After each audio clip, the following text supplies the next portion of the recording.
South Korea's military says North Korea has fired off several ballistic missiles into the sea. The launch on Monday happened hours after South Korean and US troops kicked off their large annual combined military drills, which the North views as an invasion rehearsal. South Korea's Joint Chiefs of Staff said the missile firings, North Korea's fifth event this year, were detected from the North's Hwanghae province, but gave no further details such as how far they flew. Earlier Monday, exercises began after the North Korean and US militaries paused live fire training, while Seoul investigated how two of its fighter jets mistakenly bombed a civilian area during a warm-up drill last week.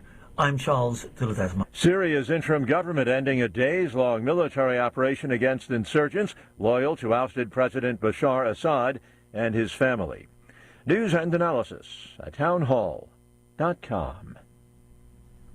First came the devastating, deadly Southern California wildfires. Now come the lawsuits. 25 more Pacific Palisades residents have joined the lawsuit filed against the City of Los Angeles and the Department of Water and Power, this following the January wildfires. This brings the total number of plaintiffs to 48. The lawsuit alleges the city designed a water supply system that would not have enough water pressure to fight the fires. It also says the reservoir, located near the Pacific Palisades, had been empty since February of last year, which made it more difficult for fire crews to access water. Tasha Stevens reporting. Australia dealing with the aftermath of deadly weekend flooding.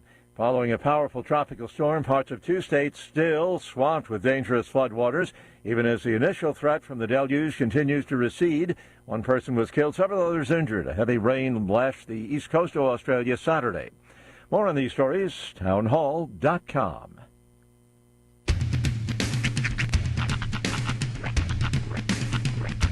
What in the wide, wide world of sports is going on here? I promise you, whatever scum did this, not one man on this force will rest for 1 minute until he's behind bars. Now let's grab a bite to eat. Yeah, come on. I feel the hot wind on my shoulder and the touch of a world that is older. I hit the switch and check the number. I leave it on and then I slumber. I hear the rhythm ringing through it. Flamenco guitar and cumbia music. I hear the talking of the DJ. The devil listen, what does he say? I'm on a Mexican radio. I'm on a Mexican world radio. Yeah! Broadcasting live from high atop the J.P. White Building in downtown Roswell, New Mexico.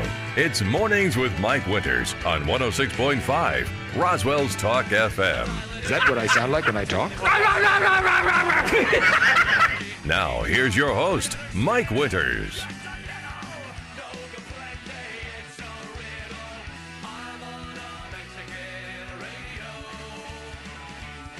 And good morning, one and all. Welcome to Mornings with Mike Winters. I am he. That would be me, Mike Winters. Happy, I gotta clarify. Monday, 7:06 a.m. Yep. If you think it's 6 a.m., you're in trouble. You messed up. It's not. No. That's why you're like, dark this morning. Yeah. Mm-hmm. It's that time change, right. And everybody's off kilter, and I don't think you're gonna run across many bright-eyed and bushy-tailed people today. I just got a feeling you're gonna. Even the perkiest of people are gonna be like, "What do you want?" I'm gonna take a suggestion. If you're one of the folks that got to get in line for coffee every morning, I want to get up a little early. So I think that line's gonna be a little bit longer. Oh yeah. Yeah. Wherever your coffee line of choice is downtown. Yeah, I'm just saying, maybe fire up that Keurig and put a cup to go to get in line. You might need to get the cup. You need your coffee to get your coffee. The line of cup. That's right. This is my pre-coffee coffee. Right. My warm-up coffee. Yeah. Or maybe not. Like, if you haven't done energy drinks, don't pick today as the day to start that. That might not. Have you guys done 5-hour energy? This stuff is great. I've been going to go for a bike ride, maybe a marathon. Yeah, because boy, howdy, you're going to be great here in an hour. But about lunchtime today, they're going to be scraping you off the couch over here. You know, It has been an interesting time change. Usually it doesn't affect me that much, but this one for some reason it really hit me. Like I don't think I left my house yesterday. I left like one time to like get some gas and a couple other things, but other than that, I was just homebound all day. I think it's worse the less you have to do. Yeah, I think you're not wrong. I think if you're busy, it's. I mean, you're kind of like, man, they flew by, and but because I could be honest, when I was busy, it didn't bug me. Mm-hmm. But like after everyone left for the weekend and all that, and I'm like, oh, I thought it was like 4:00. It's like 6:00. You know what I mean? It was that, but I did smart thing. Saturday night before I went to bed, I moved the clock so the rest of the night I'm in that mode. I wake up because I'm 50 now. Yeah, I'm like everybody else. I get up to go pee 3 times a night and all that, just like everybody else. And so when I do that, I look and I don't have to do math. I'm like, nope, already changed it. It's 2 a.m. or whatever it is. Yeah. Because 2 in the morning trying to figure that nonsense out does not go well. Which reminds me, you had this basically playing all weekend long, right? Just a full house for you. It was fun. Yeah. I wouldn't do it for a week. I imagine. It was fun. It was fun. It was kind of... Be honest. You had to come in early this morning to take care of some technical issues. Yeah. It was nice to sit in a room by yourself for a change, wasn't it? Put this way. I got a lot of iPadding for 20 minutes here, so I could just kind of... Which is good, because... And I'm the ultimate, because literally I have to do that sometimes. Right. Because of my job. You know what I mean? So it's research, I call it research. Exactly. When people start, what are you goofing off about? I'm researching. It's jobbing. Of course, now I'm only researching things I care about. Yeah. But that's what the show is. Researching. That's right.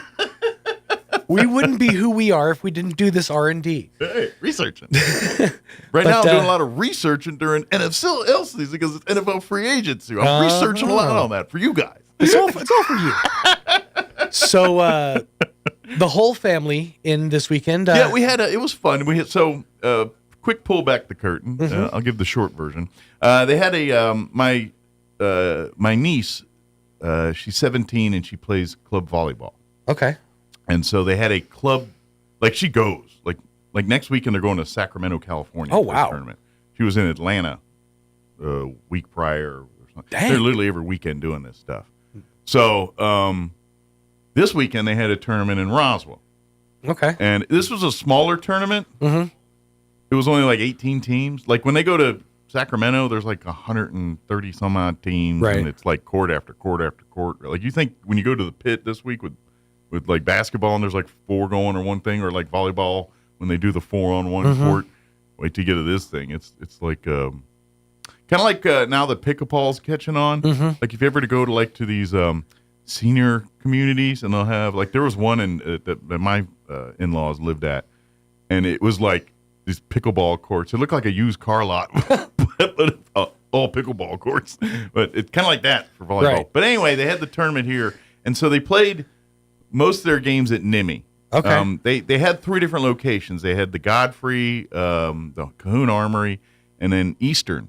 They were hosting some games down there. Gotcha. So now all our games were at NIMI. So we played either at the Godfrey or at the Armory. Actually, they got spoilt.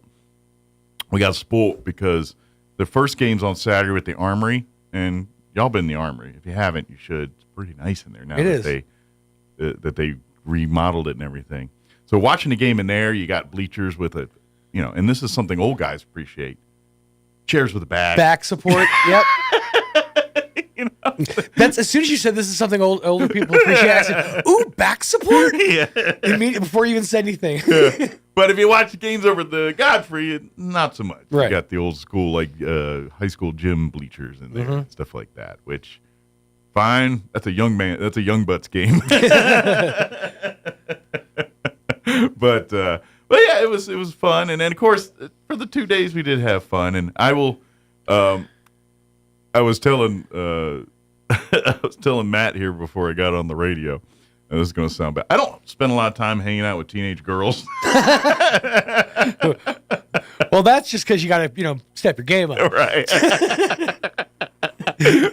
Not for lack of trying, I'm telling you. I'm kidding. Don't send the police. I'm joking. But yeah, I don't. Just because of my life, I don't have kids, and so I'm not around teenage girls a whole ton, here. But this weekend, of course, my niece that was playing in the tournament at 17, she brought her friend who's the same age. Okay. And then of course Cam, who's a little younger. She's a few years. She's not quite. She's like 12. Right. She's not hanging with sister all the time, especially with her friend. You know how that goes. Anyway, so I just hanging out with, and first off, kids are overall way politer to people they barely know than when I was a kid. It does seem that way. Yeah, they're a lot more accepting of so there was differences.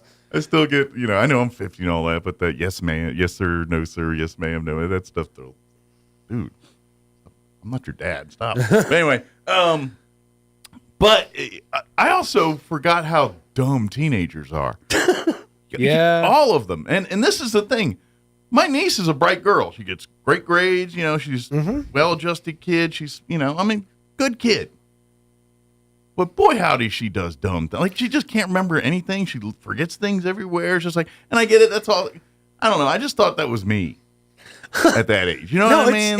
You don't have a fully formed prefrontal cortex. You can't make, decisions. You're not good at long-term memory or things of that nature. It just seemed like, I don't know. It just felt like you were hanging out with the Dits all weekend. Well, she's not listening. You can say it, Mike. No, I wouldn't have did.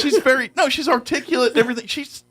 She's very, but it's like there's like this whole, like, I'm not trying to make fun of it, but dementia, Alzheimer's aspect. It's like, how can you not remember when someone says, don't forget this, and then you literally forget it seconds later? This is, you've crossed over that bridge of when you were a teenager, you knew everything, right? Now, 50, I've got an excuse, but 17? Come on. That's just it. They have this mindset. They know everything they don't need to know anymore. They've never been out in the real world. They don't have real world experience. So they don't, have things like, pathways carved into their brain to remember certain things. Yeah. And then, but it was a fun weekend. But it just amazed me. I was just like, how do you not forget? And then, I don't know, but it was just, I just got that eye open. I mean, I've seen like, I just didn't seem like it. It was like dominoes. It was like one thing, and I was like, wow. Like, if you could forget it, if it could be forgot, you forgot it. Well, bear in mind, this is also the generation that's entertained mostly by short form video. Right. So they don't have a huge attention span. But that's what I'm trying to say. She's different. She doesn't do that all. Like, at least around, I've always seen her. She's pretty. There was just a whole lot of 17-year-old girl this weekend, and then I didn't see that side a whole lot, So it was kind of different. Now, don't get me wrong. She's a great kid and everything. I just was like, yep, even the geniuses are dummies. As my dad used to say, heads full of mush. A lot of them.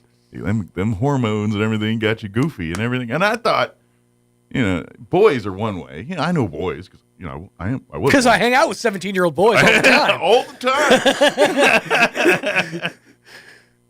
Can't stop that from happening. But no, and yeah, that's but like I lived that one, so at least I got perspective. It's that mindset of you have this. I think I know everything because I've lived 17 years of my life. Yeah, and yet they haven't had any real world experience. So, and then there was another time, and I was like, because it was the girls, and this was Saturday night, and we were kind of just hanging out in the house, visiting, and dinner, and just doing family. Him, Han, yeah. Yeah.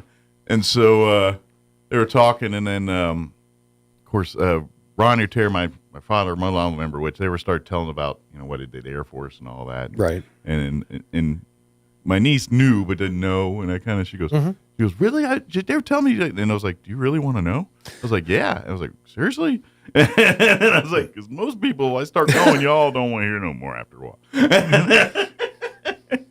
But she was legit interested. Nice. So she's good at faking, or she really cared about what I had to say. That was nice. Right? Most people like, you sure you want this? I'd say I'd take advantage of that because most kids nowadays just look at you and go, bruh, and then walk away. Right. So that's why I was kind of like, yeah. I was waiting for the left hook out the other side. Kind of psych. Nice. Oh, they don't say psych. That was back my generation. So besides stepping over bodies all weekend, it was a good weekend. It was good. Yeah. Although I learned something about my cat that I don't know, and might have to be another conversation because that's a whole other section of talking. Okay. But yeah, because we had the air mattress in there, and then one cat free. I don't know. Oh yeah. It was weird. Something very uncharacteristic of the cat, and all of a sudden, this is the thing that freaked you out. Anyway. Let me give you the rundown because I have a full slate and a guest patiently waiting here to talk to everybody here today. We got a full slate for you. Matt Bristol from Bristol Law Office. It is the second Monday of the month, so it's that time for Matt to join us as he does every month to give us. I'm not going to say it. Good legal advice. Oregano legal advice. Basil. Little cumin. Or, which I still don't know exactly what's in it, Italian seasoning. Oh, yeah. Like, there's just that. How many, you go to the seasoning, I don't see, like, German seasoning. I don't see English seasoning. I think we had the Italian seasoning. seasoning. I think we had the same conversation about taco seasoning. Right. Taco, these are this big. I think these are the tangs of seasonings or the sunny delights of seasonings. Right. Anyway, Matt's going to join us. Yes. In the 8 o'clock hour, about 8:15, we're going to replay an interview we had with Barbara Gomez from Main Street Roswell, talking about some upcoming events, things they've got going on through the Main Street Radar. Looking for volunteers. Many volunteers as they gear up for, I know in between all the air racing talking, we got a UFO festival coming up, too. Which, by the way, is going to be the one you always love, but a little bit different, obviously, because we will not have the convention center available to us. Galacticon is on, though. They're going to move it downtown. Oh, wow. Yeah. Nice. It's coming to your house. I'll put out some extra lawn chairs.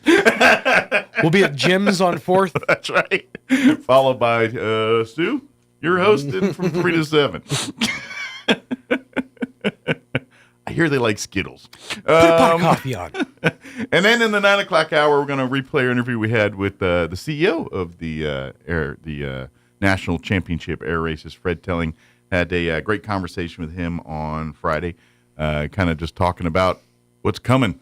They get ready. Starting in May, they're going to have the dress rehearsal, I guess, for lack of a better term, as all the pilots come to town to get certified on the course. And then, of course, September, time to put on our party dress and that's right.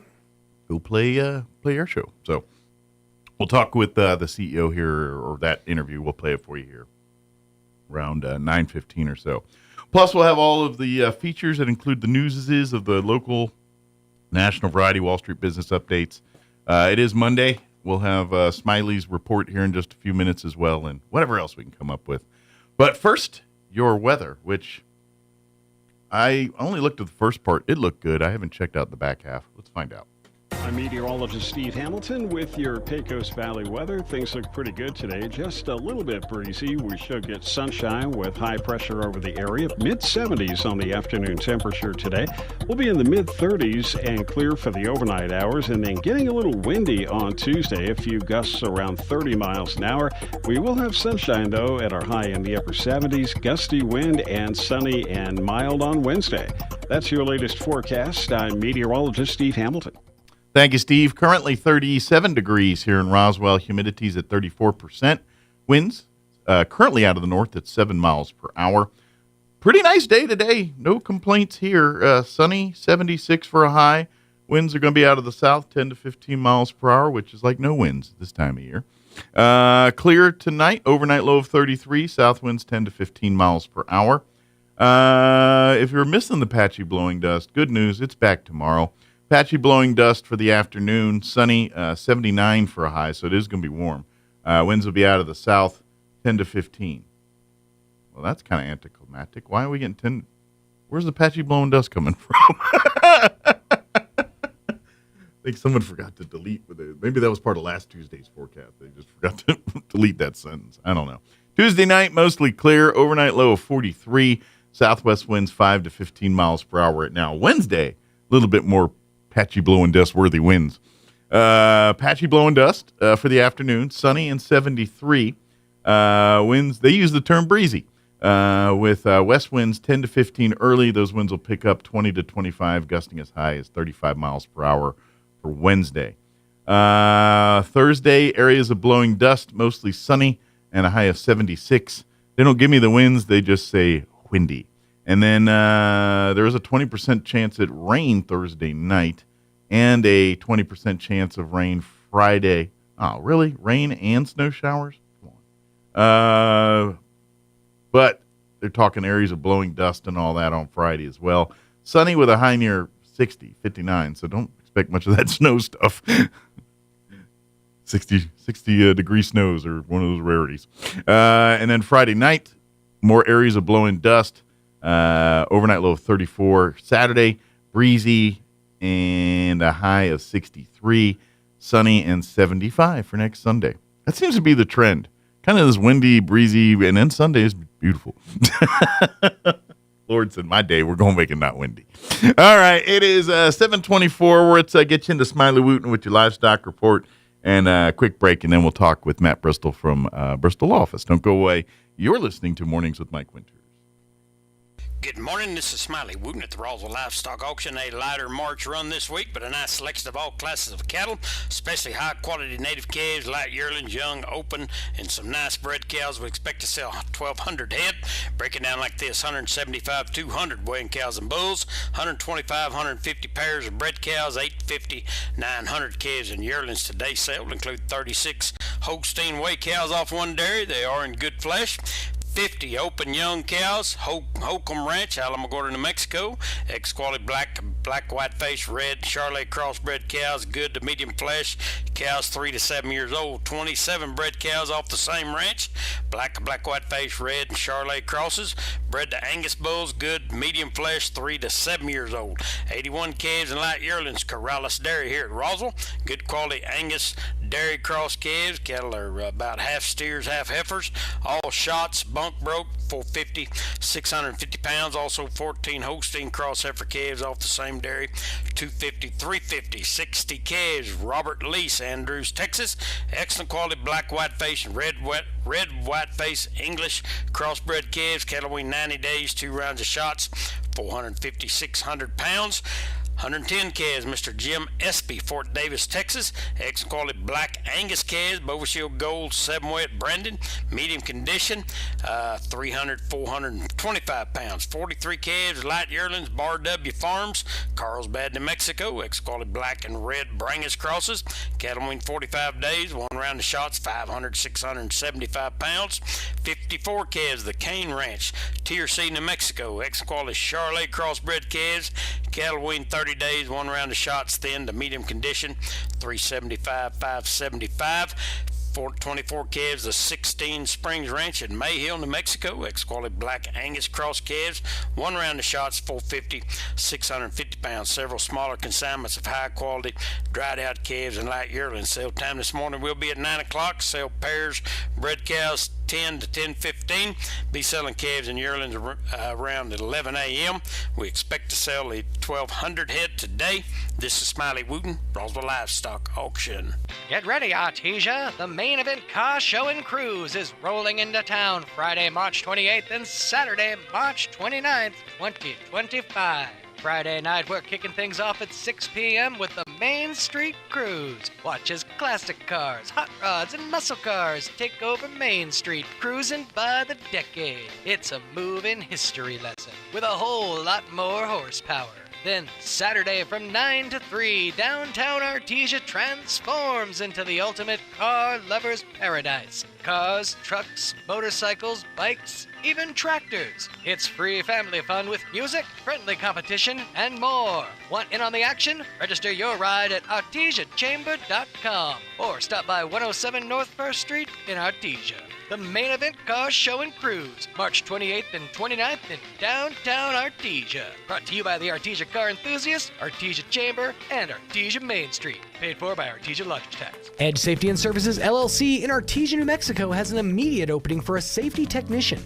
Position requires a clean driving record and must be able to pass a drug and alcohol screen.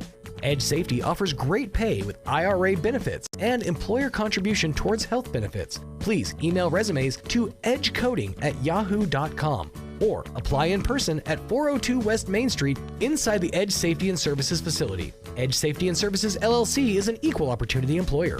Here's a Mornings with Mike Winters fun fact. 47.2% of all statistics are made up on the spot. Is this true? I'd say chances are about 50%. Here's Mike Winters. And good morning. It is 7:28, and joining us in studio this morning, technically all the way from the fourth floor, Matt Bristol from Bristol Law Office joining us this morning. Good morning, Matt.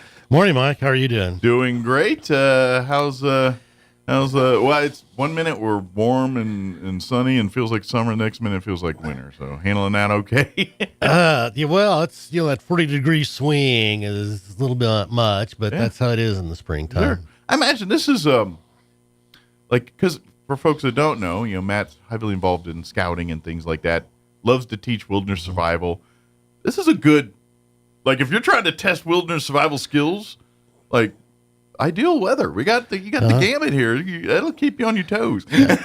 That's a good time to practice that stuff. Absolutely. I've seen it snow. Yeah, keep close to safety because it can turn quickly on this. But trying to because your needs change as the weather changes when you're out on your own. There, That's right. I mean, you always need food, water, shelter, but they prioritize differently in weather. Yeah.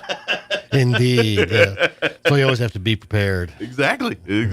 But Matt, as always, appreciate the visit here, and of course, you bet. When Matt's not, doing scouts and all that kind of stuff, he joins us here to just talk legal tips, anything from family to financial, just things. A lot of if you take care of business from the beginning here, you're gonna probably not need a guy like Matt on the back end later on. That's right. That makes sense. And invest a little bit up front and save a lot on the back end. And that's really a lot what our conversations are about. And it's not always family stuff too. Businesses and, talking about LLCs and partnerships and the good, the bad, the ugly of all these different types of businesses. Yeah. And, and all of it's good if it's the right scenario. That's, you just got to know if it's the right scenario for you. So that's what we talk a lot about. Yeah. So today we're going to talk about community property. All right. So how many community property states are there in the country? Not many. Not many. It's about 8. Okay. Because I know we are. Yes. California, I believe, is one. Well, good. So where does the idea of community property come from? Spanish law is what I'm going to take a guess. Based on the states that are still practicing it. Yes. They were visited by Spaniards before they were visited by English people. So. That's right. That's right. So I'm going to go by that. Uh-huh. So imagine Arizona. Is it still? I'm not sure about Arizona. A couple states have adopted it by statute. I think Washington State did, and there's one in the Midwest did. Okay. Adopted it by... So Washington got it by proxy, because I don't think the Spaniards got that far north. Probably not. But the Spanish had actually come up from Mexico, and they made it to the Rio Grande before the English ever landed in Plymouth Rock. Oh, yeah. Yeah, we're talking, this is early 1600s, and when they're coming, you go, put it this way, the reason why the oldest church in the country is not on the East Coast, it's in Santa Fe. That's right. Spanish were here long before the English. Exactly. So where does that idea of community property come from versus the English system? Mm-hmm.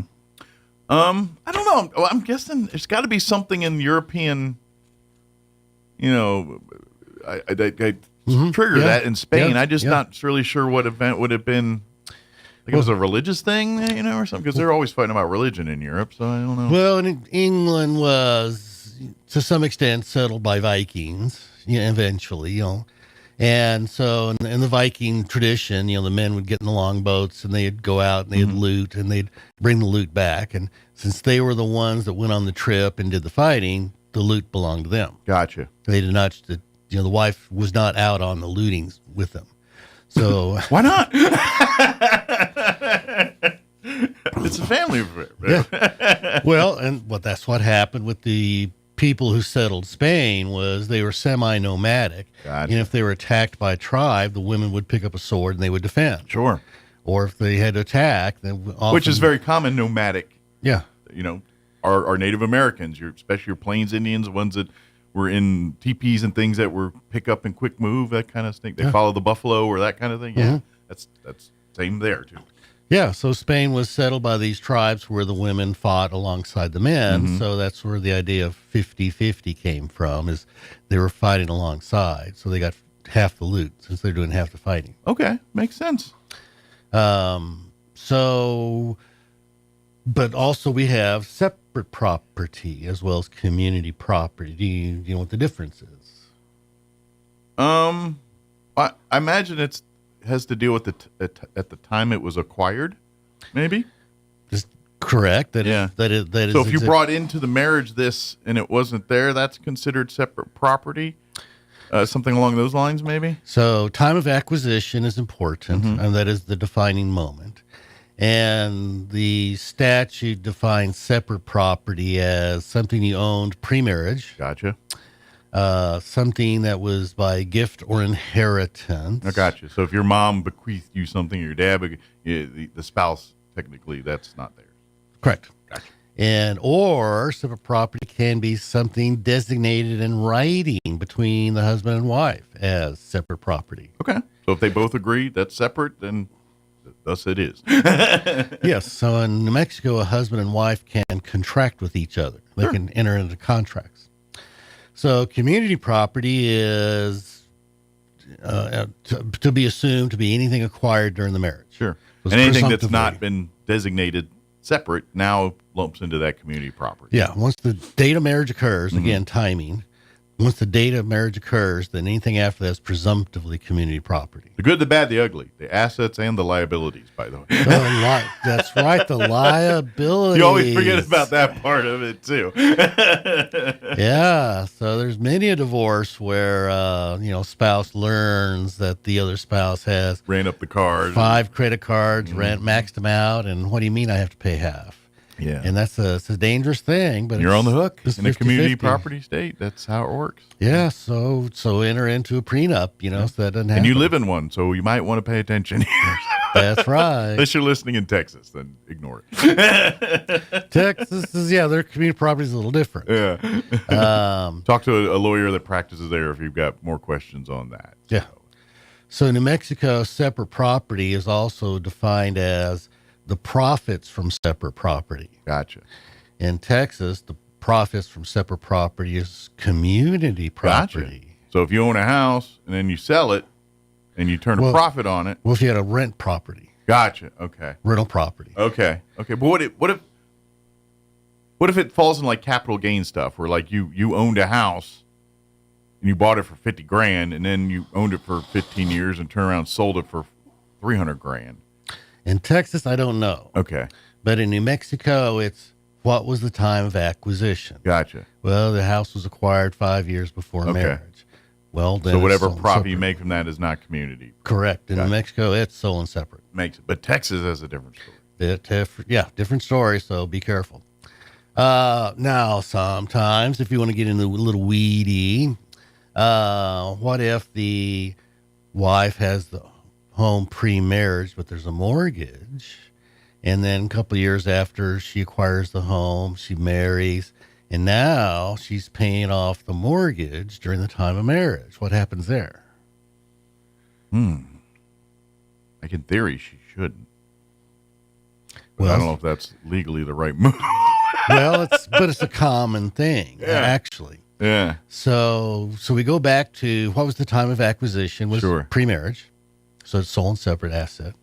But once she got married, her paycheck was community property. So there's and so community property is paying down on the mortgage, and that creates a community property interest in the sold and separate property. Gotcha. So there's the rub. So there's the rub, but the good news is that for the other spouse is community time and effort and money created a community asset. Sure. Essentially. Really, and of course, this is why, before you even talk to guys like Matt, pick a good partner. It makes this so much easier. Do your homework on the front end. Make sure that the person you're going to spend the rest of your life is the person you want to spend the rest of your life with. Yeah, talk a lot, ask a lot of questions. Exactly. I recommend, like personality tests, that kind of stuff. Yeah. I get it. Y'all like the same TV shows, but it takes a little bit more. Yes, indeed, it does. But community property affects everything we do. It affects, so in a divorce, was it community or separate property? It affects inheritance. So let's say there's wife and married still, and they have kids. So we're talking about maybe an older couple. And so wife has, a farm she inherited from her mother. Gotcha. So separate property. Her name only was on the deed. And wife dies without a will. Ooh. Oh my God. What happens to all the stuff? Oh, the community property. I would think the spouse gets it. Correct. Any community property goes to the surviving spouse. Yeah. What about her ranch that she got from her mother? Well, I'm thinking, doesn't that at that point fall under community property at that point? If assets from the family were going toward paying for it? Well, she inherited it, so inheritance is sole and separate. I guess in theory it's protected, but I feel like there's a loophole that it's not. Mike knows me too well. There's a booby trap in there somewhere. You ain't lying. No lies detected there. Well, oddly, the statute says so if there's no will, sole and separate property passes 1/4 to the surviving spouse and 3/4 to the children. Okay. I don't know why it says that, but that's just what it says. But if there's no children, does it all go to the spouse then? Probably that 3/4 would probably go to stay within her family, but I'd have to look that up. Gotcha. My guess would some go to sisters or nephews or nieces or something like that. Next to kin or down, go down the family tree line there a little bit. Okay. I have to look that up. And our devolution of, going down is kind of goofy in New Mexico. So really odds are that property is going to be sold because you're going to have to split it at least two ways, depending on how many kids you got, et cetera, et cetera. Yeah, so we see that a lot with houses, not necessarily ranches. Sure. But it's a second marriage, so the house is sold separate property. But then unless someone wants to pay their half to the other benefactors kind of thing, that would be the only way you keep the house usually. So you see the surviving widow, typically, men that typically die first. And so he had the house pre-marriage, so pre-second marriage. And he dies without a will. And so, she only gets 1/4 of the house that she's lived in for 30 years. Yeah. And she's got to buy out the kids for 3/4. Yeah. So hopefully you have a good relationship with your family. The kid, and what I would think is the kids are like, look, it's your house until you die, and then we're going to divvy it up. Yeah, good luck with that. I know. But if you have a good relationship, that's how I would hope it works. But I get it. That's like unicorn-esque. Unfortunately, that's the way it is, yeah. Yes, it is. But in an ideal world. So we have to be very, very careful. So sometimes what we see is mom and dad have done well. And so they want to buy a house for their adult son who may be married. But they buy a house and the deed just says Mike Winters, period. That's all it says. Well, does that make a difference if Mike is married or not married? Or what if Mike is married, but the deed just says Mike Winters? Yeah. I would think, and again, community property states, it's different from state to state on some of this stuff. But if it's, it sounds like a gift. Yeah. So what the law says is that, anything acquired during the marriage is presumptively community property. And that's especially true when it comes to real estate. Gotcha. So if they only wanted Mike to have the house, it should have said Mike Winters, comma, a married man, comma, as the sole and separate property. So that's very clear. But if it's just real estate deed, just says Mike Winters is presumptively community property. Gotcha. So you got a basic. It's kind of like when we get on the business side, stating you're an LLC versus not. Not being a. If you when you sign it, you got to sign it as you're a single representing yourself and not the marriage of the community. And so, but if it's just like you said, so that again, it's dotting the I's, crossing the T's.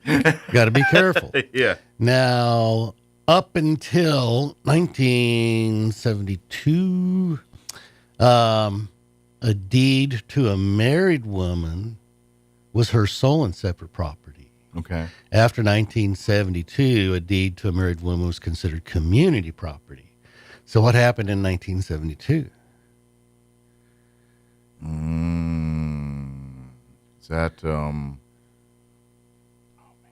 trick question? No, it's the Equal Rights Act. Okay, I was like, it was something I wanted. I didn't want to say civil rights, but that's where my head kept going, and I kept saying, no, it's not civil rights. And then I'm like, that's also EPA. That's environment. No, it's because all that was like right at that same time. So yeah, I knew it. I just couldn't spit it out the right way. But it's the Equal Rights Act. Yeah, that makes sense. So the legislature said, "Oh, you want to be equal? Okay," and so they made.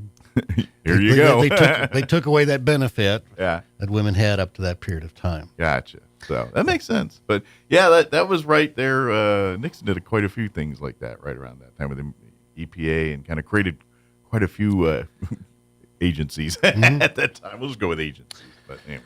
So we all know Mike is married to Kim. He talks about Kim, and we know Kim's a teacher, and teachers earn retirement under the Educational Retirement Act. So if for some reason Mike and Kim were to be getting a divorce, what happens with that retirement? Well, I think if she has to take me off. If she doesn't, then... Was that a community asset, or is it her sole and separate asset since she was the only one teaching? Well, technically, because her income is considered community property, which pays for said, which makes it community property. That's right. That's going to be my answer. So the question is did she start teaching in the Roswell system after the date of marriage? Okay. Yes. Okay, so that retirement was acquired after the date of marriage. Gotcha. And you're right. That's a mandatory deduction from her community paycheck. That's community money paying that. So therefore... So retirement's community asset, subject to division. Gotcha. Very good. Certainly is. See, I use problem-solving skills to figure that one out. Right? Yes. Try it out, kids. Try it out, you 17-year-olds. Yeah. That's right. So we mentioned this earlier, but just to be sure, can a husband and wife modify community property law? Well, I mean, the law... No, but they can delineate what's community property, which is not community property. If all parties are in agreement, then they look at it and say, then that's how it is, right? Unless it's something to do with the kids. Correct. Unless it... Well, kids aren't community property. I know, but I didn't know if it was like an asset that, like, I think there got to be a sticky wicket somewhere if there's like a thing with... Well, husband and wife can modify the community property laws. But yes, they can do all that. So it can be done either with a prenuptial agreement. They can agree that future things, maybe retirement is sold a separate property, or future assets or separate property, debts. So what we see is older couples, we help older couples with a post-nuptial agreement. Because remember, husband and wives can contract with each other. Sure. Well, and I'm going to take a stab. Before you got married, you don't know what you don't know till you know it. You know what I mean? It's you may have tried to dot all the I's and cross the T's in the prenup, but then you got married and you're like, oh, we should have, and then here comes the postnup. So some older couples, if they go into a nursing home, they apply for Medicaid to help cover the bill. But Medicaid says you got to spend down your assets to like $2,000 in the bank. Sure. And that includes spending down 401ks and IRAs and retirement accounts. So with older couples, what we do is we do a post-nup and we split the assets, the 401s, the IRAs, brokerage accounts. We split all that 50-50. Perfectly legal, and you protect the money. And we do a post-nup that says not only the assets sold and separate, but I'm not liable for Mike's debts. Mike's not liable for my debts, especially nursing home costs. Yeah, because you don't want to suck down the spouse because now you're paying thousands of dollars for care, and now the household is bankrupt. Yeah. So because of that. So in the post-nup scenario, the spouse going into the nursing home has to do the spend down, but the spouse not going into the nursing home can protect those assets. So at least you protect 50% of the assets. Absolutely. Which is good. So yeah. Oh yeah. Which anyway, and by the way, that's, again, talk to your attorneys and things before, if you're entering these kinds of situations. I highly recommend you get a guy like Matt in your corner to navigate you through these things. Yeah. And ideally, more than 5 years before you need to do it. Yeah. Although I'm not sure that's required by law, but it sure be a lot cleaner. Sure. Well, yeah. It's optics. Yeah. We got about 3 or 4 more minutes. If there's any, I don't know if there's some more information, or do we want to kind of move into to other things here? But I was looking at the clock here. We got a few more minutes here, but I don't want to shortchange us too much. Well, it's funny, kind of mention kids in the English system up until the 19th century, in the 1900s.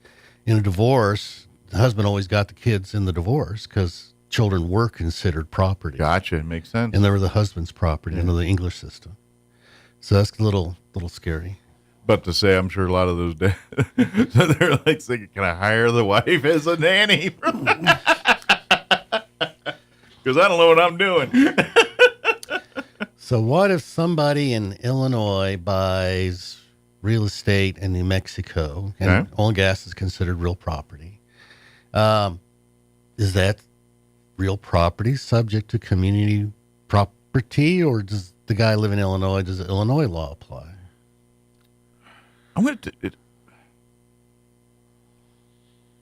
My brain leans because the marriage license is in Illinois, that he goes by Illinois law, but the property's in New Mexico, therefore, so I'm going to say he probably has to do a community thing on it because it is in New Mexico and the property's here, and because that's the laws of New Mexico. It's no different than buying a gun. You can't, you bought it here, but the laws of how you do it, if you're here in New Mexico with it, still apply. You know what I mean? So I'm going to go with that. And that is correct. So the law is called lex loci, the law of the location. So New Mexico law controls New Mexico real estate. Gotcha. Period. And that's it. Otherwise, you'd have to know the law of 50 other states if you're buying real property. Sure. Where was he from? What law applies? And oh my God, commerce would grind to a halt. Sure. And plus, if you get married in one state, it's recognized in all states. You know what I mean? Like you don't come to New Mexico and say, "Oh, we were married in Illinois. Sorry, you're not married here." Right? Yeah. So every state's laws controls its real estate. Gotcha. It's a sovereign thing. So which I guess because most of us, everyone listening here in theory is going to live here, so they're going to be community state already. So if you're already in a community property state, it's probably a little easier to understand and recognize it because you deal with it so much more than a state where you don't, and then you get involved in a state that it does. And so if a couple spends their whole life in Illinois, they retire to New Mexico, and if they go through a divorce, then New Mexico says, well, we're going to pretend all your stuff is community property because you're here now. Mm-hmm. And community property law would still apply to the division of those assets, retirement and things. Makes sense. So a long time ago, back in the 70s, there was Mr. Katz lived in in the city, an urban area, and his profession of choice was drug dealing. Okay. And so those are the Katz Deli family in New York City.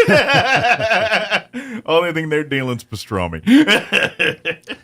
So his method of choice of dealing was he used a phone booth back in the day. Okay. And so he'd get the phone booth and he'd make his drug deals and stuff. And so the local constabulary was aware of his illegal activities. and it's a public phone booth, Yeah, you right? tap right into it anytime. Anybody in theory can. Right? Yeah, so they wiretapped him. And got the evidence and, arrested him. And Mr. Katz says, well, it's the Katz versus the United States is the name of the case. So he argued, well, wait a minute. Well, as soon as I closed that door of the phone booth, I had an expectation of privacy. There was a closed door. Mm-hmm. And once I have an expectation of privacy, now the Fourth Amendment enters. Becomes a private space? Yeah. As a public And space? so, you can't have illegal seizure or search. You got to have, the warrant. Mm-hmm. And so the U.S. Supreme Court agreed with Mr. Katz. Interesting. That as soon as he closed that door, it was a private space, and you had to have a warrant to do the wiretapping. Good thing we all have cell phones now, and there's no such thing as phone booths. Guess why we don't have phone booths? That's why they start putting the open, like when you go to like the airports. Even now today, you still see them. The bank of phones, and they're not in booths. They're It's not in open. booths. Yeah, That's right. Yeah. And you actually used to see them on the convenience stores. The phones would be outside with little shields on left and right. Yeah. But it was open. Yeah. And Usually next to the ice machine there. Yeah. But that's why. That's because of the Katz Mr. ruling. Katz. Yeah, Katz versus the United States. Interesting. Yeah. There you go. No expectation of privacy when the phone's open like that. Interesting. Yeah. And now you don't see any of it because everyone's got cell phones. Everybody's got a cell phone, yeah. Which, that's another world of what's privacy and what's expected and what's not expected. Like that nowadays. Oh, yeah, because when you're talking that phone, it's not like you're in a private area. Right? Yeah. And some of you, I've heard lots of y'all's conversations, whether I wanted to or not. Mm-hmm. No expectation of privacy. And y'all help. I mean, y'all, I swear, I think y'all get louder when you get on your phone. Like I cannot hear your conversation if you're talking to someone next to you. Mm-hmm. But you get on the phone, I could be like we're on the bus. We all know. Yeah. So, anyway, we do have time for a little fact information here. Got it? Okay. So,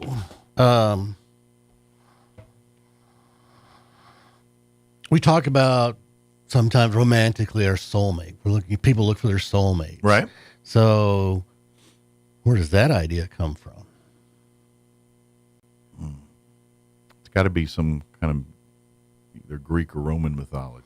I just don't know where. Greek mythology. All right. So, in the Greek mythology, people were originally were called hermaphrodites. Okay. They had Hermaphrodites, the god, somewhere in there. People had both sexes, Gotcha. sex Yeah. organs. Yes. Okay. So the man and a woman's sex organs. Yes. So that's originally how human beings were. And then human beings did something to piss off the gods. I don't know what it was. And so as punishment, the gods split the humans into a man and a woman. Okay. And soul mate. That's it. Souls were split. Now you go find them, put them back together. You go look for your soulmate. Right. Starting to sound like some Harry Potter, Voldemort stuff there. People watch that. But it's interesting. But that's where that comes from, is now you're looking for your soulmate because you were split. Nice. Away. Yeah. So kind of a romantic thing. I look, and that'll cost you a Whitman sampler. Matt, as always, we appreciate it. Enjoy it, Mike. If folks, if you have any, if you're in the need of legal services and things, please set up a consultation with Matt. It's very easy to do. You can go to his website, bristollaw.net. BristolLawOffice.net. Office.net. I'm sorry. We're 625-5284. Yeah. And set up that consultation. Let's have him talk. And he may tell you, you know what? You don't need me. You just need to go down to the clerk's office, do this, and you're good to go. Or he might say, yeah, or we need to sit down and come up with a strategy here and work out a plan. Yeah, it just depends, but I'm a big fan of if it ain't broke, don't fix it. Absolutely. And please, the sooner you talk to Matt or someone like Matt about these things, especially on the front end, like if you're a business and starting a business and you're trying to figure out if you're a LLC or how's the best way to go about, there's rules and things, please get your, at least do your cursory information search. please talk to someone like Matt Preset, that kind of stuff. And someone like Matt. I mean, if you already have an attorney, great, but talk to him. Don't just go Google something and think you know the answer. Yeah, exactly. Because guess what? You're going to find out you're wrong. Just telling you, if the internet will give you enough information to get you in trouble if you're not knowing what you're doing. Oh, yeah. So if we have just a second, I took a class in artificial intelligence, right? And the first thing the guy says is there's no intelligence in artificial intelligence. It's just data mining. And they gave the example of, in one of Trump's many lawsuits, they used AI to generate a brief. Gotcha. And so the judge called a hearing and says, who did this brief? And, well, judge, so-and-so. Well, what we did is we looked up all these cases in your brief, and none of them exist. AI just made them up. Just made them up, yeah. It's going to get tricky. Yeah. Legal world's going to get interesting as this AI and stuff, the technology progresses. It's going to be a lot of stuff. So the speaker started looking up in AI, asking a lot of legal questions about, in Florida, is the law this or that? AI got it wrong every time. So be careful. Yep. Matt, appreciate it as always. Thanks, Mike. We'll see you next time. All righty. All right, 7:50, closing 7:59. Quick break before news. Don't go away. Injury, surgery, or illness can set you back, but you don't have to recover alone. At Artesia General Hospital, our rehabilitation services team provides physical, occupational, and speech therapy to help you regain strength, mobility, and confidence. Take the next step toward recovery. Call 575-736-8174 today to schedule an appointment and get back to living life to the fullest. Innovation, service, integrity, and knowledge. J.S. Ward & Son Insurance Agency. Auto and home, life and health, personal and commercial. Bonds too, since 1925. We have the coverage for you. Innovation, service, integrity, and knowledge. J.S. Ward & Son Insurance Agency. Hugh Hewitt is now in Roswell on 106.5 FM KEND Roswell. Although he is not predicting it, President Trump isn't ruling out the possibility of a steep economic downturn amid uncertainty over the impact of tariffs. After making several references last week to possible economic pain, the president was asked on Fox News' Sunday Morning Futures if he's expecting a recession this year. I hate to predict things like that.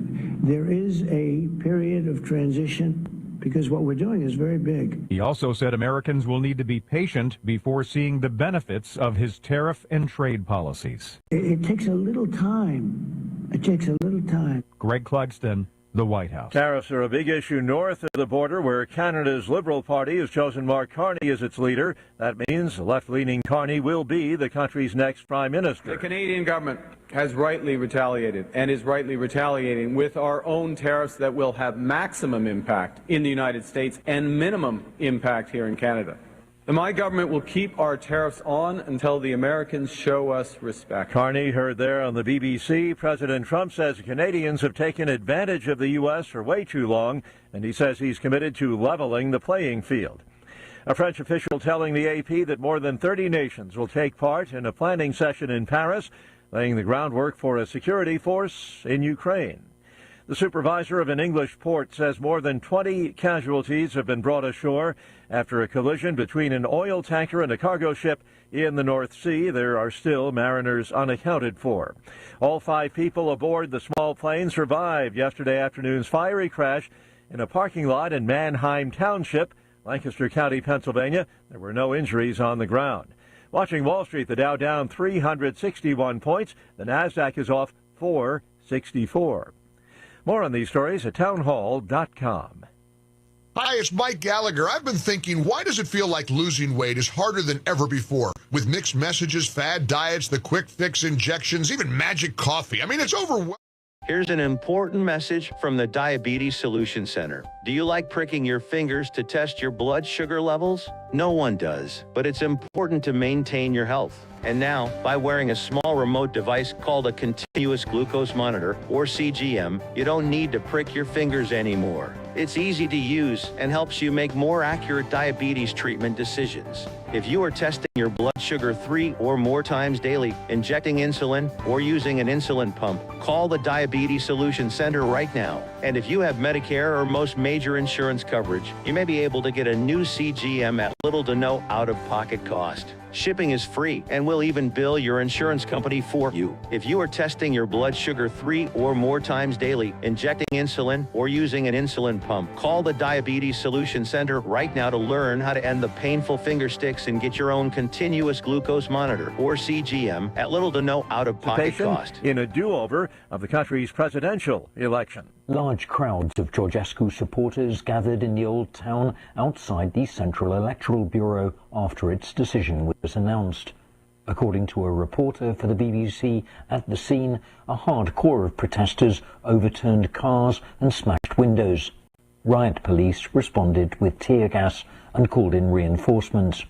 Sporadic clashes continued late into the evening. Mr. Georgescu has 24 hours to appeal against his disqualification to Romania's top court. And that's the BBC's Nick Thorpe. Australia's Prime Minister warns the fallout from a vicious tropical storm over the weekend is far from over. Parts of 2 states still swamped with dangerous floodwaters, even as the initial threat from the deluge continues to recede. Townhall.com. There is a drive to do more to feed an energy-hungry America. After 4 years of dismal action by the Biden administration and with spiking energy demand, a number of states are pressing for ways to build new power plants faster. Policymakers trying to protect residents from higher electric bills and keep their economies on track. Some states are dangling financial incentives or overhauling regulatory structures. Lawmakers in several states now debating regulatory overhauls to spur power plant construction. Jason Walker reporting. Firefighters on New York's Long Island have managed to knock down wind-driven wildfires that raged across large swaths of the island's Pine Barrens region over the weekend. The fires prompted the closure of a highway, evacuation of a military base. Apparently no evidence of arson, but investigators are looking into it. More on these stories. Townhall.com.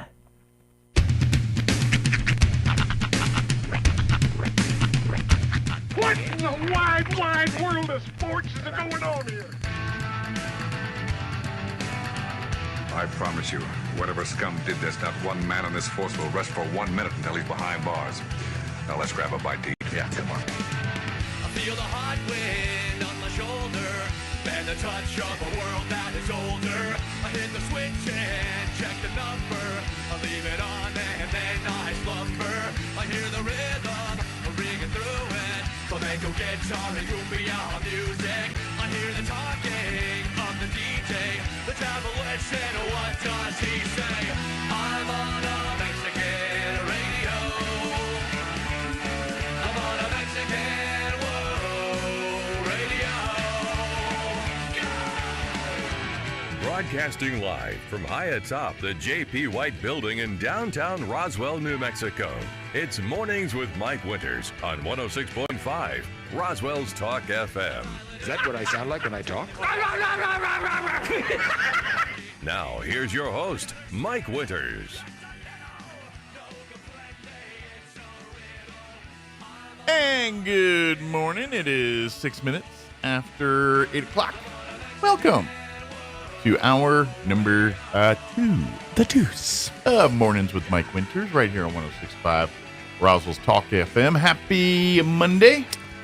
Yes. Sorry. It's Monday. And it's a time change Monday. And it's a time change. So happy Double Jeopardy Monday. I am tired and not want to be here. I think that the presence of sun is starting to help. It is. Like I'm starting to kind of like feel normalized. Yeah. The fact that we're not like stuck in like dreary weather or whatever. That's like yesterday. I was good until like later in the day when I had more free time. Right. And that's when I was like, feels like it's 4 o'clock, 6 o'clock. Well, they're going to, yeah. And the fact that when I was expecting to be dark and it wasn't dark. It's so weird how we just get used to things the way they are, and then they change, and then we go through this every single year. Like it's just, it feels so long the first couple of days. It's like, when is it gonna be nighttime? Yes. Remember 3 months ago when we were like, oh my God, it's 5 and it's midnight. So yeah, I mean, it is definitely something. There's an adjustment period for sure. Yes. But you'd think we'd be used to it by now. You would think. One would think. One would assume. Yes. So, we do have, of course, this week, programming note. Yes. We will have some high school state playoff basketball action for you. Playoffs actually started this past weekend. Of course, if you caught, we had Goddard girls on the radio Friday night. We had the boys, Goddard boys streaming Saturday. Both fell. The boys were taking on St. Pius. The girls, Kirtland Central. It was like a 116 in both of these. They were pretty, but they both fell over the weekend. Roswell, they took on Carlsbad here Saturday night, the boys, and they defeated Carlsbad 58-49. So they will advance to the state tournament at the Pit. The Artesia Bulldog boys also advanced. They've got a win over the weekend. So we have two teams from our area, the Artesia boys and the Roswell Coyote boys, are both advancing to the Pit here. We will carry those games for you. They will be audio only online, and we will have them for you on the radio. Yes. As far as here on KEND, we'll be carrying the Roswell Coyote broadcast. Their first game at the Pit will be Wednesday, 9:45 a.m. They are a 4 seed. They will be taking on the 12 seed Farmington, who defeated the 5 seed Oregon Mountain. Yeah, that's old Oñate. Yeah, that's like that used to be Oñate. For a minute, I'm like, town? It's funny when I was. Took me a minute to process it. Sorry. When I was spending time in Las Cruces, it was, I was constantly being pointed out, oh, that's the Oregon Mountain. It's like, oh, that's why they call it that. Well, if you go, and because I did. When I was stationed at Holloman there, I did that trip from Holloman to Cruces all the time, and you go over that mountain chain there. Yep. And in that mountain chain, there is a town called Oregon. Yeah. And you blink, you miss it, but it's there. And so when I hear Oregon Mountain, I always think of that town. I'm like, they got a 5A school in that town? It's a gathering of homes and that school, basically. It's like, and I think they have like a post office. But that's in Cruces. That was the old Oñate school before they changed the name. Just the look on your face was, what? Well, I was, because I got Oregon, the town of Oregon in my head. Like, how did they get a 5A school? But yeah, sorry. So that was my brain processing. But anyway, so Farmington, which was a 12 seed, defeated the 5 seed there. So just because that's a 4-12, that might be slightly askew. But if Roswell wins on Wednesday at 9:45, they will play again Thursday at 8:15 p.m. So they got a long layover between games if they win. Now, if they lose on Wednesday, they're done. Right. But if they win Thursday in the semis, they will play the championship game 8 p.m. on Friday the 15th. So that's it for 5A. Now, the Bulldogs, they are in the 4A bracket. They are to do a 2 seed in that bracket. They beat the 15 seed Gallup over the weekend. They are going to take on the 7 seed Valley, who defeated the 10 seed Lovington over the weekend. So that game will take place on Wednesday at 3 p.m. We will have that game for you on our sister station, 990 AM KSVP, audio only, KSVPTV.com. Right. If the Bulldogs win, they will play their next game 6:30 p.m. on the 13th Thursday. And then the 13th Thursday of the month. Yes. And then on Friday, they would play the championship game at 4 p.m. if they win in the semi. And if winners can't be determined, then sack races will be held consecutive Saturdays until the winner is determined. I hope you were writing all that down. Because, followed by a pinochle tournament. Yes. To be honest, that's pretty not complicated because there's only 2 teams. I've had it much worse where all the teams get in, and next thing you know, I mean, that's a good thing. But as far as tracking, all right, the Goddard girls are here, the Goddard boys are here, the Roswell boys are here, the girls are here, and we have to send crews. Now, we might be able to pull this off because they're all at the pit. We could probably send one crew to cover all the games. Yeah. So the way they're split up, I think they're good. We don't know yet who's going to call, if it's going to be Kelly or Joby or Art or whoever. Once they'll do their rock, paper, scissors. One thing's for sure. They'll pinochle tournament to determine the winner. I don't know, but we'll do all that today. There's one thing for sure. It will not be me, and it will not be you. No, and that's a good thing. It's a very good thing. You don't want us calling games. We're like, right in our wheelhouse right here. We're 3 blind mice and only 2 dudes. Dude, I'm not going to lie. I still get a little bit like clamped up when I go to like a function and people are like, well, you know how to hook up equipment. Like, I know how to hook up my equipment. Right. Yours is different. No, you gotta put me in the blinders and do this, and I will do it. You let me think on my own. Yeah, we got. That's why I really hesitate when people are like, "Could you DJ at my wedding?" Yeah, it's not the same thing. That's true. Just because they're called the same thing. Yeah. I don't jockey discs. Yeah. Well, this is where you start getting into the. I'm a on-air personality. Yes, on-air personality versus a yes. DJ. I am talent. I'm a host. Yeah. So because technically you have to spin records. A DJ, right? A disc jockey. Which, otherwise, fairness, you're not jockeying discs. We sort of did at the very beginning of doing this. We were music guys. Yeah, I remember like the first weeks that I started at the Mix, they were wheeling out the cart machines because they had just like basically gotten rid of that technology. Yep. And then all of them CDs. If you ever get a chance, I mean, go online and look up.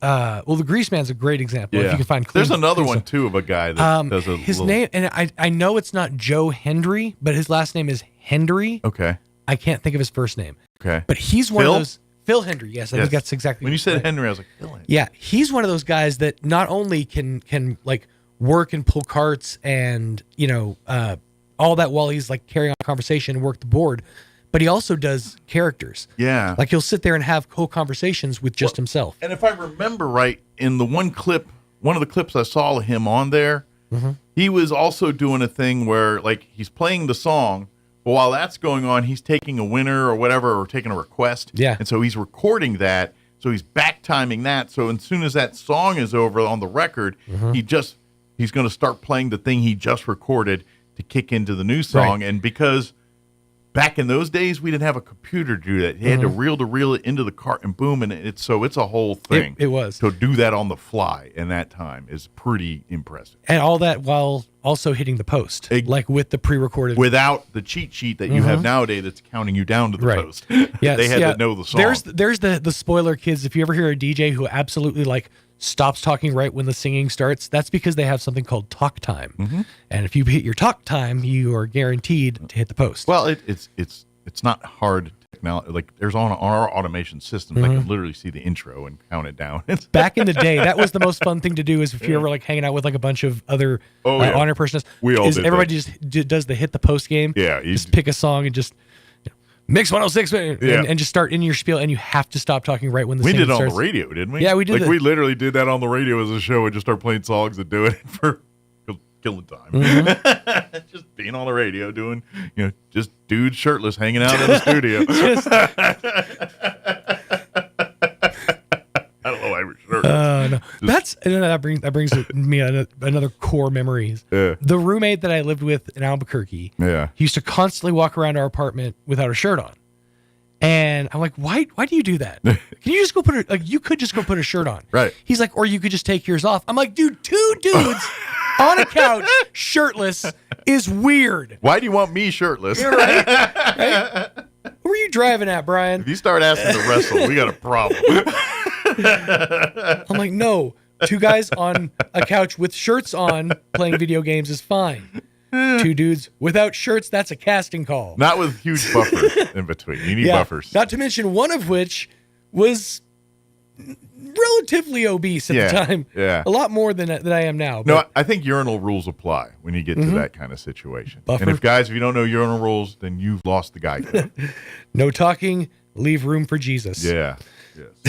That is, every guy should know urinal code. And if you do not, then you're not a guy. That is just ingrained, and that's how we do it. Right. And you always know and you're like, have you ever had that happen? Like when you're in the urinal and there's like a row of them. and it's you and no one else. Yep. Someone comes in and they literally go to the one right next to you. Well, okay. Now, in this situation, urinal etiquette dictates if you are the first person to arrive at urinals, a row of urinals, you take the furthest one down. Yeah. The next person is to take one the other end. Yeah. If possible. If that one's out of order, you take. But the I'm telling you, two. I was like in a high impact place where you walked in and there's literally like 10 urinals sitting there, and it was ghost town. It was me in there, kind of like when you go like at a rest stop or something where there's like a good long line of urinals. And I'm literally by myself in there, far end. Comes down, walks past 13 blank urinals to come right next to me to do his business. Well, that's where the good conversation is. That's warranting a punch. I don't care what anybody says. You deserve a punch. If someone doesn't get punched, law enforcement should let that one go. Right. Because if someone does that, you deserve the punch. Mm-hmm. That's my opinion. That's guy code. That you is- don't break that. Yeah. Not in the urinal zone. There should always be a buffer. Leave some room. Even if they have the divide, you still don't roll up next to them if you don't have to. Right. If you have to, you have to. If you're in a psychotic situation where you're at a row of urinals that don't have the dividers, you need to leave. And that's you what- need to find another bathroom is what you need to do. And I think it's because of that time where I literally had a dozen of these things, and I was like, why did the guy come? And that freaked me out. I was like, this guy really trying to come on to me? What is going on here? I don't know, but I don't like it. I never forget that the bathroom situation at the Ponderosa here in town is literally no divider, two toilets sitting next to each other. Oh, I'm like, that's in case you want to team squat? The only time Hold I ever saw hands? that was back in camping days at camps and stuff like that. You had, I like to call it bombardiering. Yeah. Or I actually, depending on the numbers, you had pilot, co-pilot. If there's a third seater, you added a bombardier. And I've had same, and then a fourth is a navigator. I've seen many as four. I guess we need to get the hour going. Probably should. Play Yeah. Before our potty humor Of course, gets we really devolved to toilet humor. That's right. Not even the good toilet No, humor. just humor about toilets. That's right. We are going to play our interview we had with Barbara Gomez from Main Street Roswell. She joined us Friday in the 9 o'clock hour to give us updates on things coming, looking for volunteers for UFO Festival and lots of other stuff. Busy season. We'll play that for you because I know with all the air race stuff going on, we kind of forgot. Oh, yeah, have our annual UFO Festival right there around 4th of July and all that. So, and it's going to be a little different because we don't have the convention center and all that. So, but anyway, we'll play that conversation in a bit. Before we do that, though, let's take a gander at your weather, which it's kind of a little mixed bag. We're going to get some blow and dust, but overall warmer week temperature-wise. I'm meteorologist Steve Hamilton with your Pecos Valley weather. Things look pretty good today. Just a little bit breezy. We should get sunshine with high pressure over the area. Mid-70s on the afternoon temperature today. We'll be in the mid-30s and clear for the overnight hours, and then getting a little windy on Tuesday. A few gusts around 30 miles an hour. We will have sunshine, though, at our high in the upper 70s. Gusty wind and sunny and mild on Wednesday. That's your latest forecast. I'm meteorologist Steve Hamilton. Thank you, Steve. Currently 37 degrees here in Roswell. Humidity's at 36%. Winds currently out of the north at 5 miles per hour. Looking at sunny skies, 76 today. Winds out of the south, 10 to 15 miles per hour. Tonight, clear. Overnight low of 33. South winds 10 to 15. For Tuesday,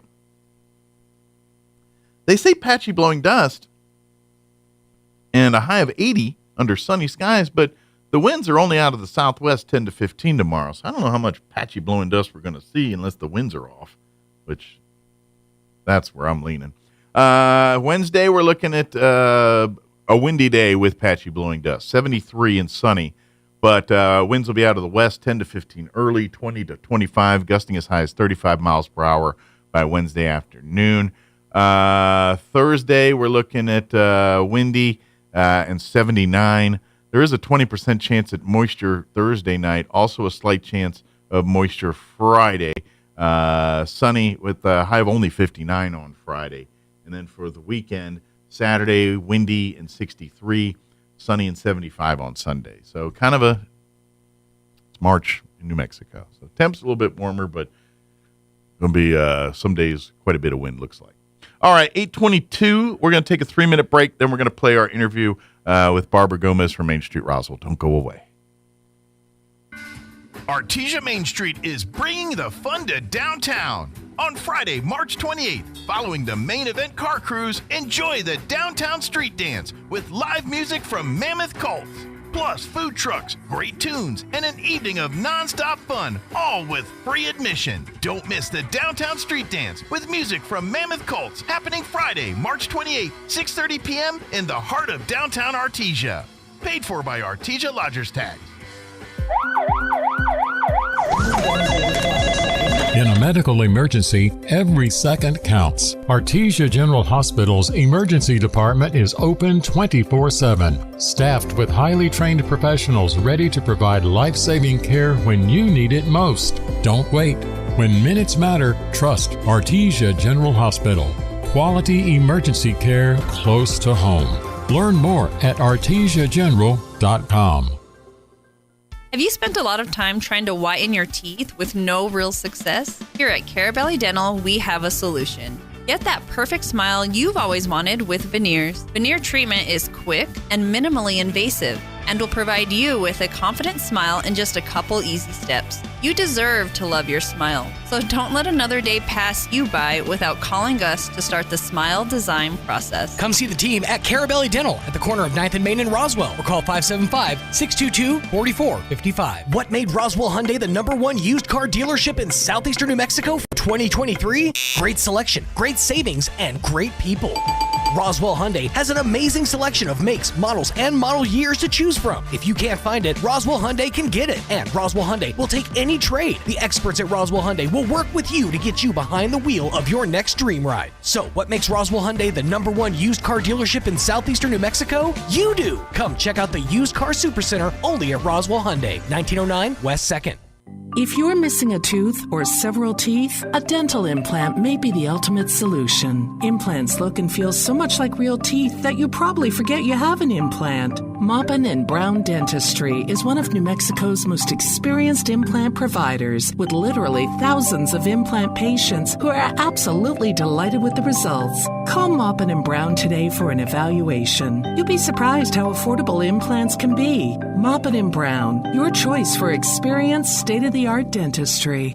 The ultimate Wi-Fi experience is now available to you thanks to Smart Home Wi-Fi with Plateau. Get fiber-to-home technology 100 times faster than average household internet speed. Plateau has multiple plans and options to fit your family. With Fast, get true 100 megs per second download and upload speed. With Faster, get true 500 megs of download and upload speeds. And with Fastest, you get 1 gig. Learn more at plateautel.com. Get the speed you need with Plateau. Tried, true, trusted. Here's a Mornings with Mike Winters fun fact. Did you know you share your birthday with at least 9 million other people in the world? Your birthday isn't feeling so special now, is it? Here's Mike Winters. Joining us in the studio this morning from Main Street Roswell, Barbara Gomez back with us. Good morning. Good morning. How are you doing today? Hey, I'm doing better. The wind's not blowing so bad I was going to say, today. yeah, you've been pushed up and down, but it's been busy, too. You guys have been really busy between air race stuff and just other Main Street business. It's just been busy. Right. And, of course, around the corner, for those of you that I'm sure are dying to hear about it, some of you like it, some of you do not, but Main Street Roswell will be working once again on the UFO festival that's been happening. Yeah. That's going to be happening on Main Street. Now, this one's going to have to be a little tricky this year, and because we don't have the Civic Center, so that's going to be a unique problem for this year. Yeah, it will be a unique problem, but it's kind of ended up being kind of a, I guess you can say, interesting problem, because for us, it's going to be good because the Galacticon is moving downtown. Okay, so they're going to. So that's the fix. Is they're going to join the downtown procession? They're going to join downtown, or actually, they're going to be in a building. Okay. Right across the street. I'm sure you know which building I'm talking about, Mike. The old furniture store across the street from the UFO Museum. Yes. They're going to be using one of those empty areas for the Galacticon. Okay, cool. So they've got a lot of really fun plans of things they're going to do there. So we're really happy to have them downtown. Good. I guess because I was worried that we were going to lose that because of that. So I'm glad we did not. That's awesome. So they have the people that were in there, which again, it's the Roswell Daily Record, was also in the convention center.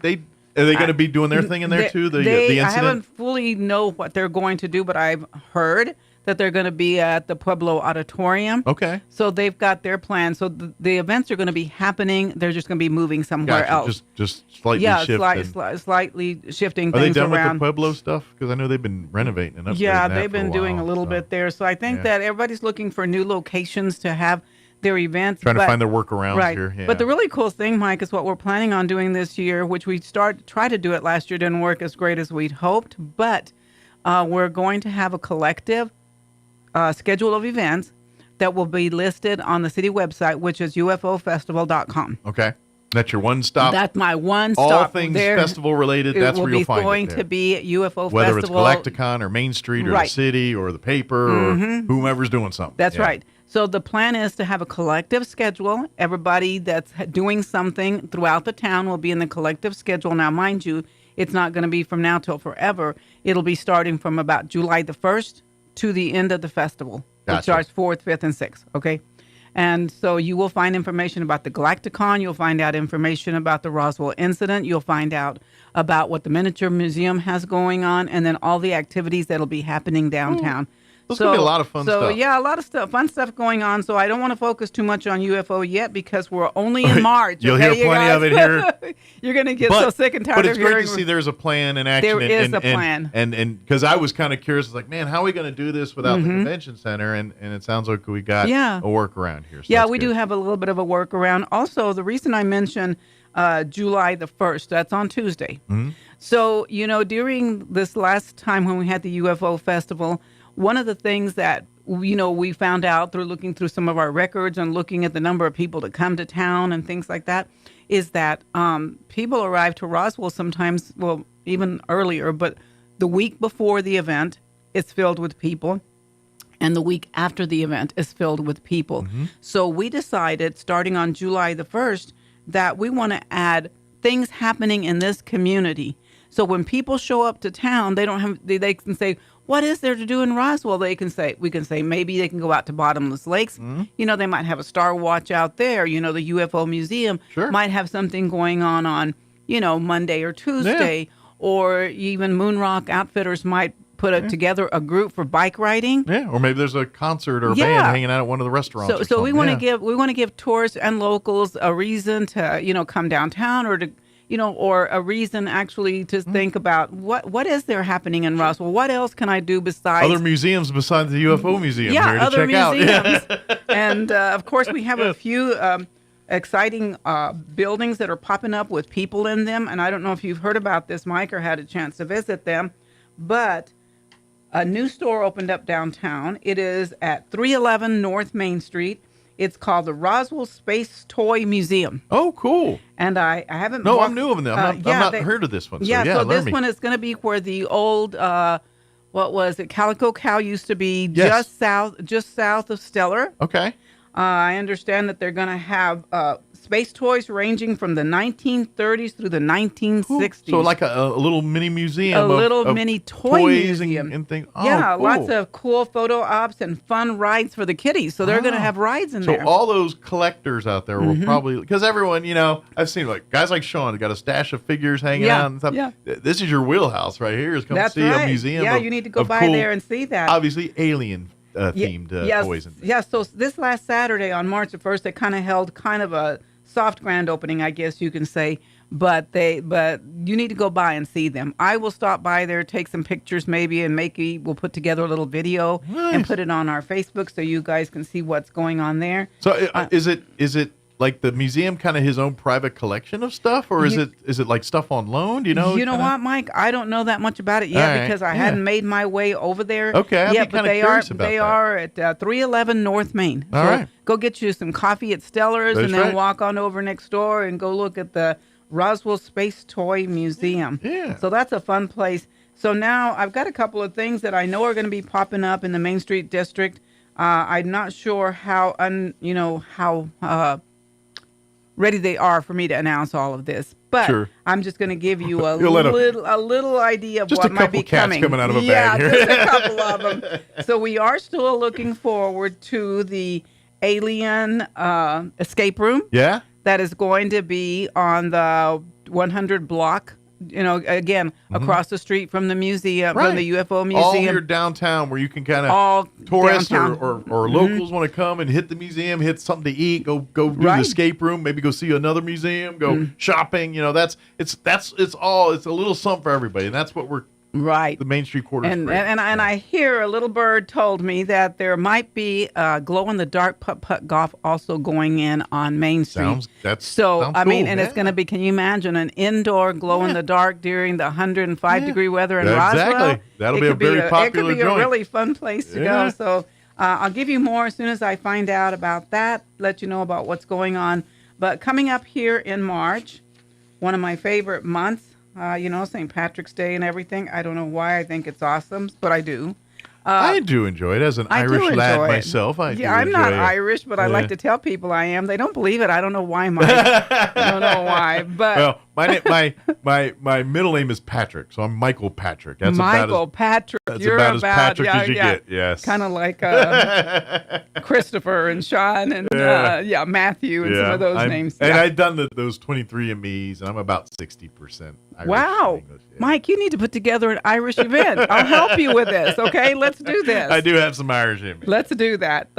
So anyway, starting on March the 15th, you don't want to miss this. CS Designs is going to be putting together an event that they are calling 3-Point Special. Book with 2 friends and get 20% off of each person. Oh, cool. And they're also going to do a unique basketball-themed splatter paint experience, which I think this was really creative. Yeah, sounds like fun, too. Cheyenne comes up with all kinds of fun stuff. But so create art using basketballs and hoops, perfect for all ages and all skill levels. So you might want to give her a call. She's at 318 North Main. Plus, it's kind of a opportunity to let your hair down a little bit. Yeah. You know what I mean? It's almost that time, yeah. Because it's painting, but you're also throwing basketballs and hula hoops at the canvas or whatever your canvas is. And that's a little cathartic, a little stress relief, a little fun. It's a chance to do something out of character. Because most people are like, oh, I'd never do anything like that. But why not? Yeah. Here's because you're worried about the mess and everything. Well, this is what this place is for. This is all it's all about. Go do messy. it. Get a little messy. Yeah, that's the whole thing. Have some fun. Let your hair down a little bit. So that's going to be Saturday, March the 15th, all day from 10 to 4 o'clock. So you might want to call Cheyenne and schedule some time there. Now, it's already time for those kids to be taking that spring break. You don't know what you're going to do with them. So we're about a week away. Yeah. Next week or the week after, something like that. So CS Designs has put together a Craft and Create Spring Break Kids Camp. Cool. It'll be March 18th through the 20th. It'll be 11 to 2 p.m. The ages are 5 to 12 years old, and there is an early bird special. So if you get your kids in there sooner than later, maybe you'll get in on that special and actually give your kids something really fun to do, some art. Let them be creative and that type thing. So that's going to be fun for us. Well, it defines their niches. When you, especially younger kids, you want to expose them to as much things to find out what they're interested in. Yeah. The kids don't know what they're interested in until they try things. That's right. So, if the kid's not into art, well, you'll find out there at the event. But you may find out the kid, that's their niche. Right. That's their thing. And that just set the table for whatever they choose their path. A lot of times kids are in this place where they're like, no, I don't really like that. Yeah. Well, have you ever done it? No. Yeah. Have you ever tried it? Yeah. No. Just kind of like food. Yeah. I don't let's do it. Yeah, and then if you don't like it after that, so be it. But Mm-hmm. at least say you did it and tried it. Go try it. Yeah, exactly. That's life, man. That's whole life. That's life. And if you're an adult and you have the same issue, I'd suggest maybe you need to open up a little bit, huh? Once in a while. Oh, that's speaking to myself. So sorry. All of us, myself included. We all need to.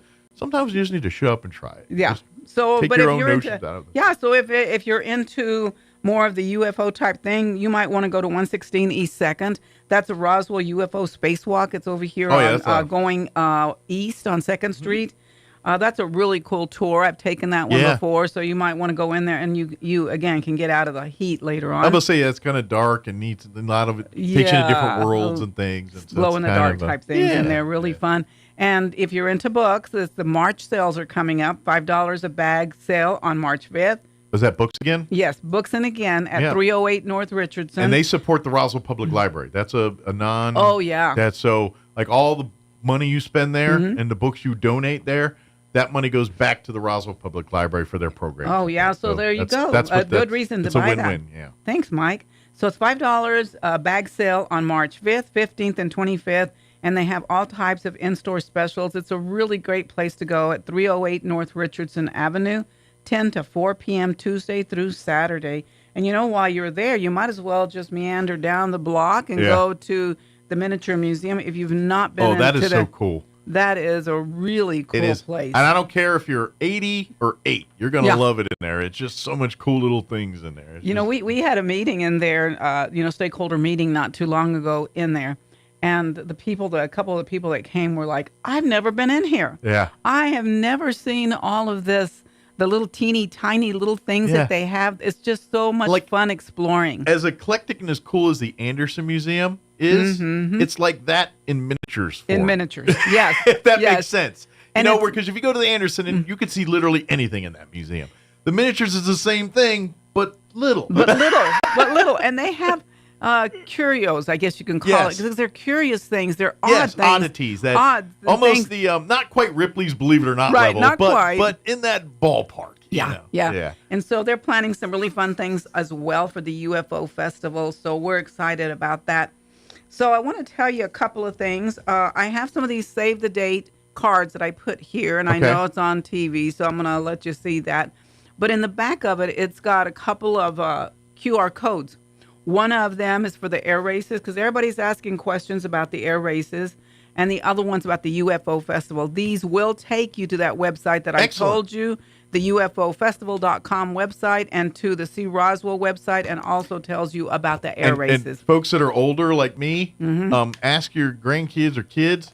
That QR code's easy. They'll show you the smartphone. You just scan it, and it'll take you right to the website, whether it's the UFO Festival one or the air races one, and that way you don't have to type in the wwws and all that. It literally just goes click. It just goes click. And then it zaps you right to their website, and you can do what you got. It's almost things just move sometimes almost too fast. It actually does work better. It's just sometimes you got to get through our old brains to get us to get there to see it, and that's one of those. It actually does. If you're up on the QR code. Yeah, and actually I do get it that you need to get your kids to help you, because I'm actually having a younger man that's going to come help me with some Instagrams and that I ain't gonna lie, stuff. like when the QR code came, I was like, all right, I got to find that thing that I scanned that with. I don't know where that is on my phone, and that's where my wife has to help me. Yeah.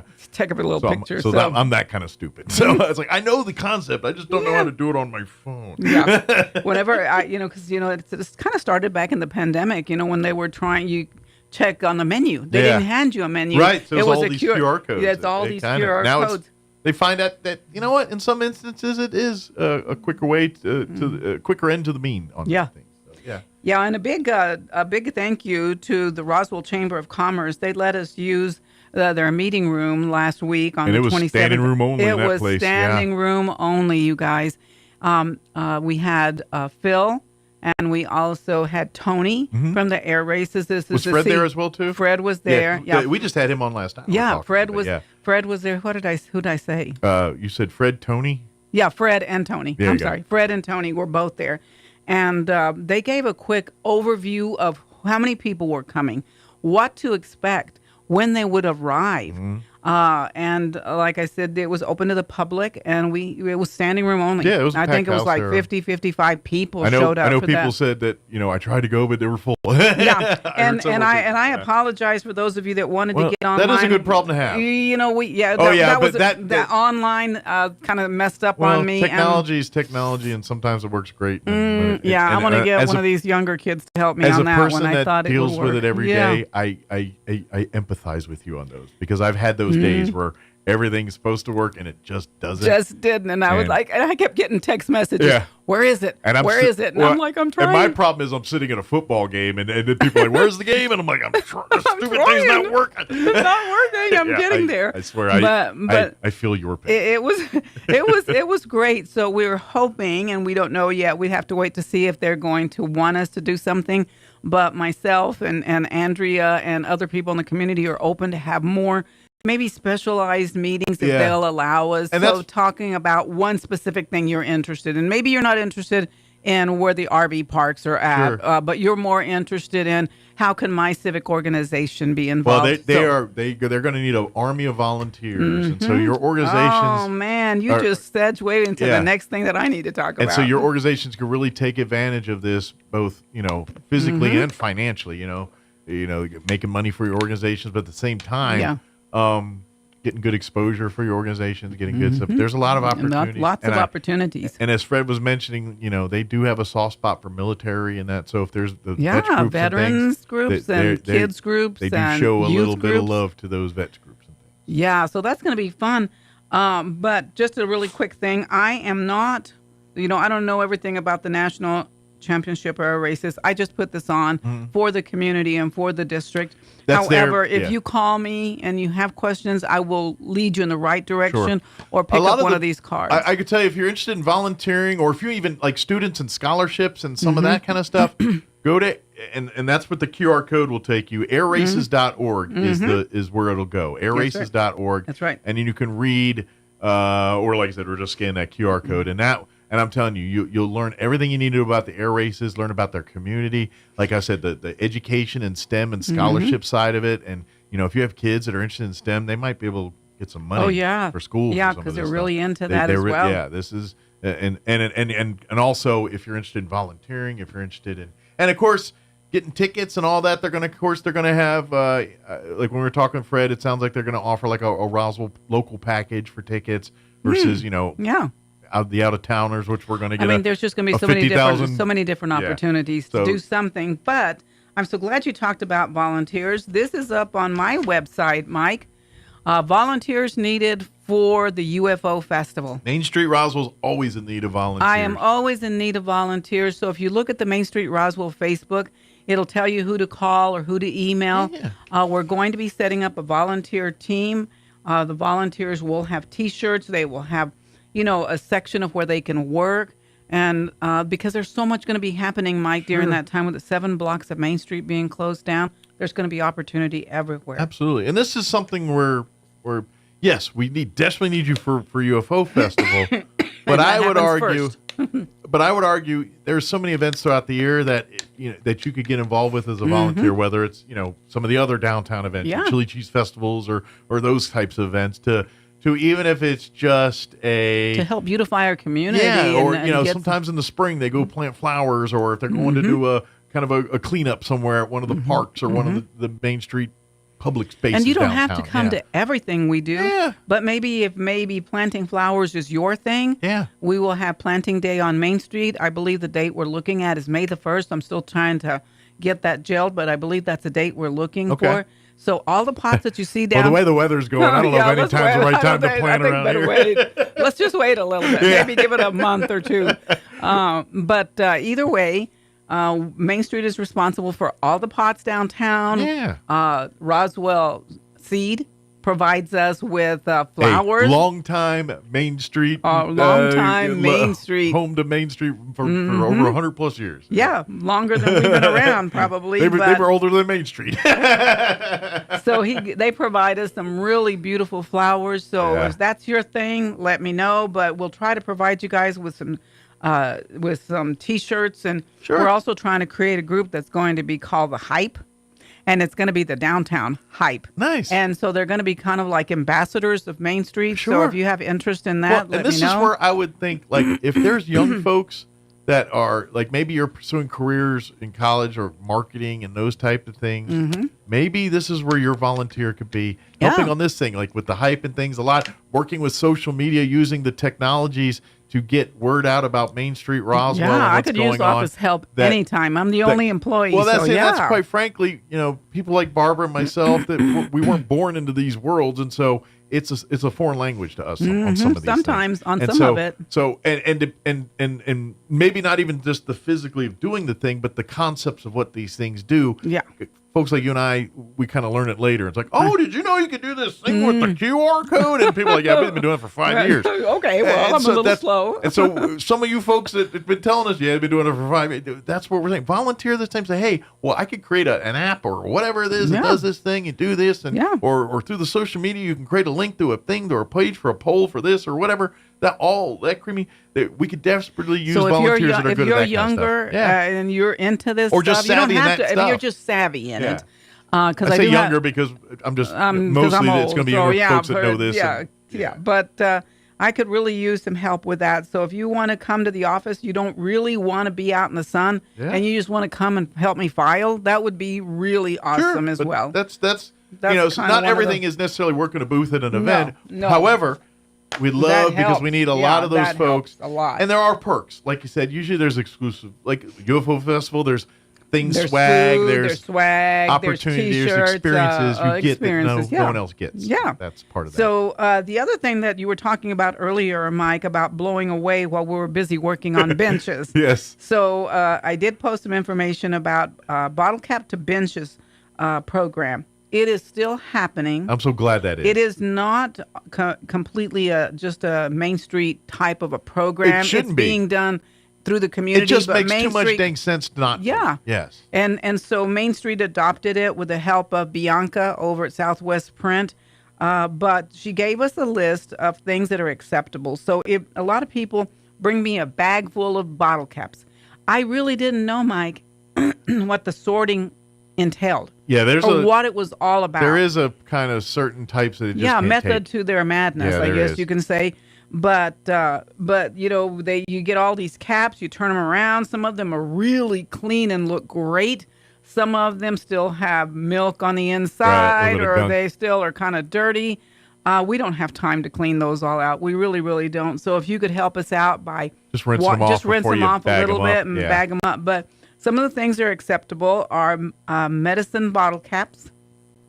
The pill bottles? With the pill bottles. Just the bottle caps, not the bottles. Not the orange part, just the white top there. Seriously, just plastic caps, okay? Just the top. Yeah. So milk jug, detergent, hairspray, toothpaste, deodorant, applesauce pouch caps. Okay. Drink caps like the soda, water, juice, sport drinks. The flip top for ketchup and mustard. Okay, those white plastic, yes. Spray paint caps, ointment tube caps, baby food caps, not metal. So it's got to be plastic. Shampoo containers. And then somebody had posted on Facebook and said, wait a second, you said you want caps, but I see a bunch of lids. Lids are also acceptable, like cottage cheese, mayonnaise, yogurt, peanut butter. As long as they're plastic. As long as they're plastic. And some of them, you know, you can remove, if you can remove the paper, please do. But if some of them are like painted on, just leave them. What they do with these is they take them and they turn them into little tiny little bits, and they become like this, Mike. Look at that beautiful red bench. Yeah. And these are completely durable, all recyclable benches. Yeah, this is the cool part about it. If you're not really familiar with this program, is they'll take, you know, for every, I don't know the magic number, a couple hundred pounds of these caps. They're a lot, yeah. That equals one of these benches. And these benches, and what's the great part about these benches is they're actually an upgrade over the park bench. They really are. Because it's one of the problems with a park bench is graffiti, vandalism, abuse. You know, that just tends to happen because they're sitting at bus stops and various places like that. And so these benches, they're not graffiti proof. Like if you spray paint on them, they will take paint. But they're solid. They're solid. Are all the way through is the same color. Yeah. So if it's red, it's all the way through the whole thing. So they can sand it real quick, sand it down real quick, gone. And it's gone. Yeah. They're made from a very durable material, so they're resistant. They don't rust. They don't fall apart. And it's all made from recycled material. So it's really, helping doing the whole environment. reuse, you reduce, guys recycle. helping. Yeah. And I don't, I get it. Some people are green and not green, but here's the thing: at the end of the day, you're taking something and giving it a new life, and you're actually making a product that is better than the previous product. Yeah. And so it's a win-win all the way around. Yeah, so that's it really, why really is. I'm glad to see more than, Main Street, everybody and their uncle. So it's not just a Main Street project. However, because like I said, some of them, those benches are going to go into the new cultural plaza, the Travis County Cultural Plaza, that will be located east of Virginia. Yeah. We're still working on that. It's moving along. Let's just say that it's moving along. Everything's glacial, especially when government gets involved. You know what? The cool part about it is, Mike, it's been, number one, a real pleasure working with the county, but number two, the project is like 100% ready to go. You know what our holdup is right now? We got no bids because everybody is so busy with the flooding and all that. So as soon as we get a contractor, maybe we'll have a grand opening, groundbreaking ceremony of some sort. But some of those benches are going there. We also, you said, we talked about that the foundation over at the pickleball courts, they bought 4 of those for that area. But the ones that are on Main Street, for those of you that are interested, many of them have a little plaque on them honoring somebody. Great. So if you want to honor somebody, let us know. I mean, there's private people that are honoring their family members. There's community people like Juliana that's being honored. There's people like Johnny Gonzalez. You guys might remember him. Oh, Johnny's was a staple on our show. Yeah, for many he was years. great. Yeah. And his wife is still doing that work. Yeah. And then over there next to the museum. Mary's still out there doing her thing. Yeah. Yeah, over there next to the museum, there's a there's a bench there that's honoring the firemen. The firemen that died, that we lost. Fireworks incident, yeah. So I'm telling you all that to tell you, I have benches that do not have any names on them. So give me a call. If you want to honor somebody, let me know. Sure. We would love to help you out We with have that. a lot of folks in our community that are worthy of those Yes, things. That exactly. probably would never seek it out. So Exactly. sometimes we need to do it for them.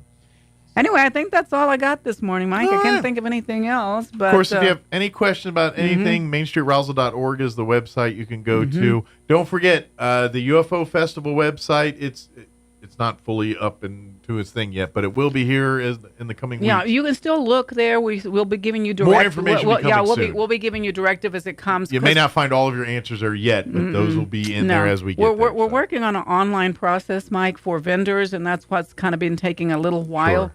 But we're trying to make this easier all the way around. So then it'll give you information like, where do I get my permits? What do I need? What insurance do I need? So when you get here, you're not going, oh, crap, I didn't do that part. Right. Let me go back and fix it. So paperwork's filed, everything's in ducks in a row. You set up shop and start festivaling. Basically. And you might be able to even get to pick your own spot. How's that? That'd be nice. So we're working on it. But thank early you. bird gets worms on these kind of things. You know what? You're right. I didn't think about that. I should put that on there instead of first come first serve. I should put early. What is early it? bird get worms. Yeah, that's a good idea. Then maybe that'll do that. And of course, don't forget you can follow Main Street Roswell on Facebook as well. If you have any questions or anything like that, don't hesitate to shoot them out there, and Barbara or one of the staff will or say staff volunteers. Well, the whole staff of Barbara.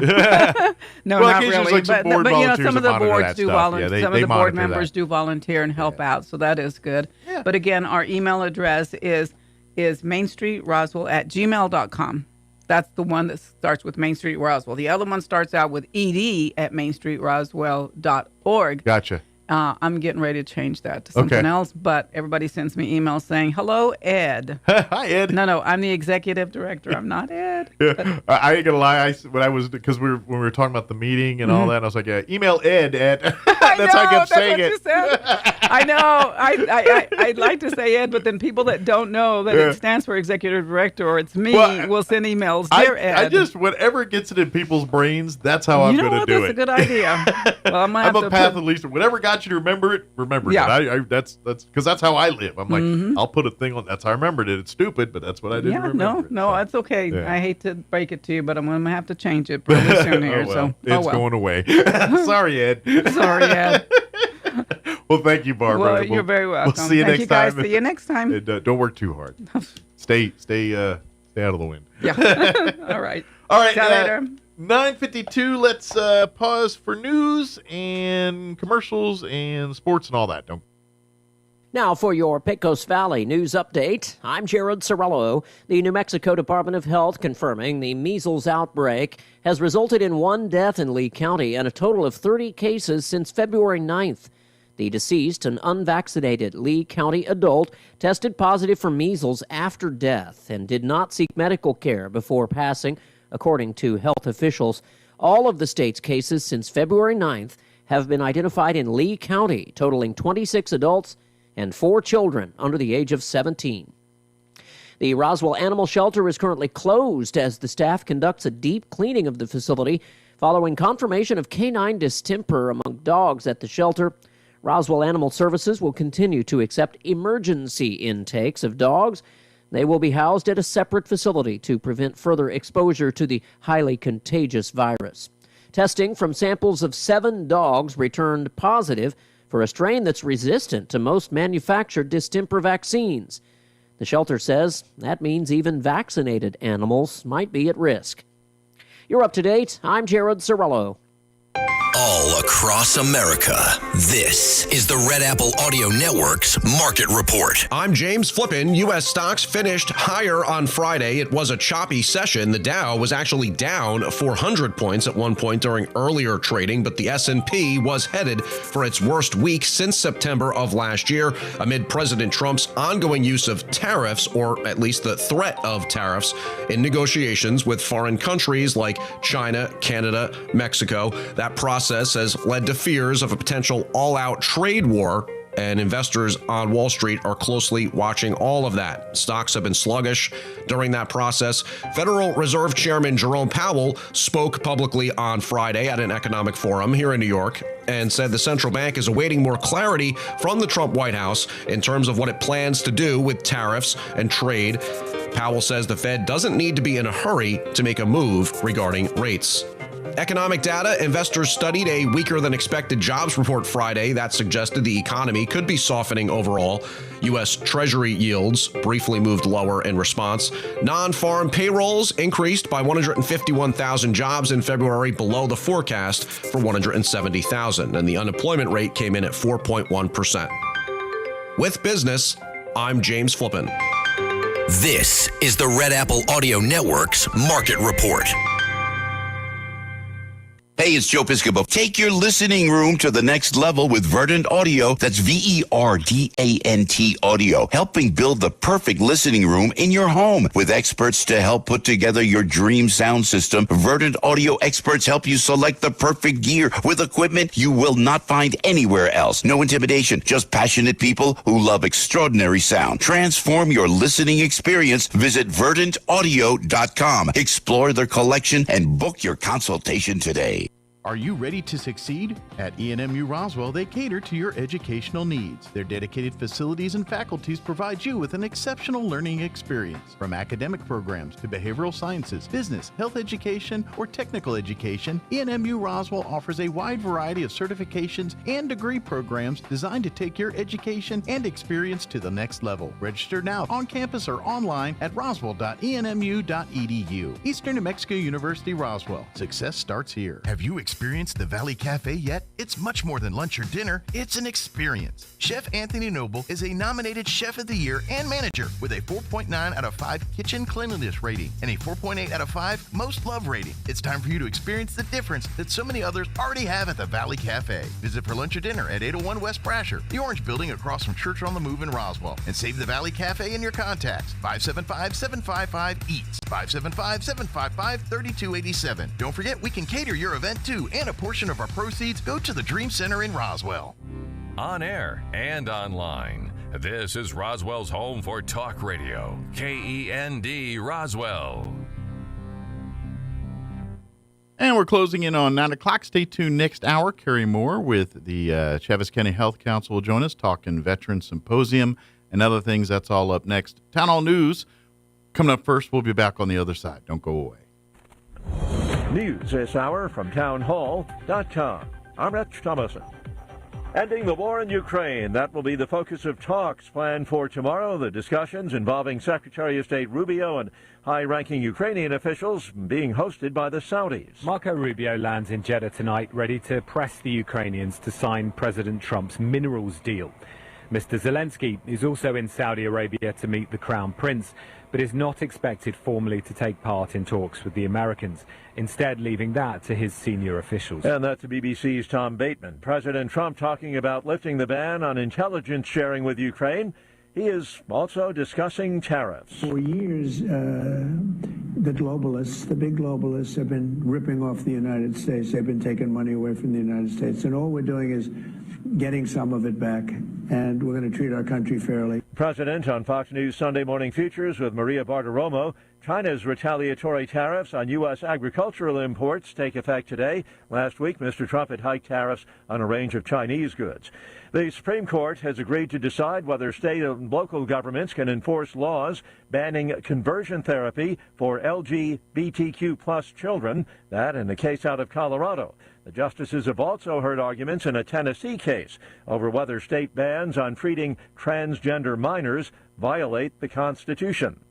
The FAA is investigating yesterday afternoon's fiery crash of a single-engine plane In Lancaster County, Pennsylvania, the plane went down in the parking lot of a retirement community in Mannheim Township.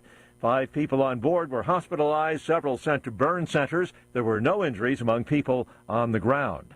Watching Wall Street this morning, stocks are sharply lower. The Dow is down 362 points, while the Nasdaq is off 464 points. More on these. Everybody wants cheap airfare, but where do you find it? You call low-cost airlines. Their prices are direct from the airlines, and they're so low you can't find these fares published anywhere. They specialize in cheap flights, discount hotel rooms, cheap car rental rates, and great package deals anywhere around the world. Wherever you want to go, they can help you get there cheaply and with a best price guarantee. If you want the lowest prices on your airline tickets or other travel services, call now.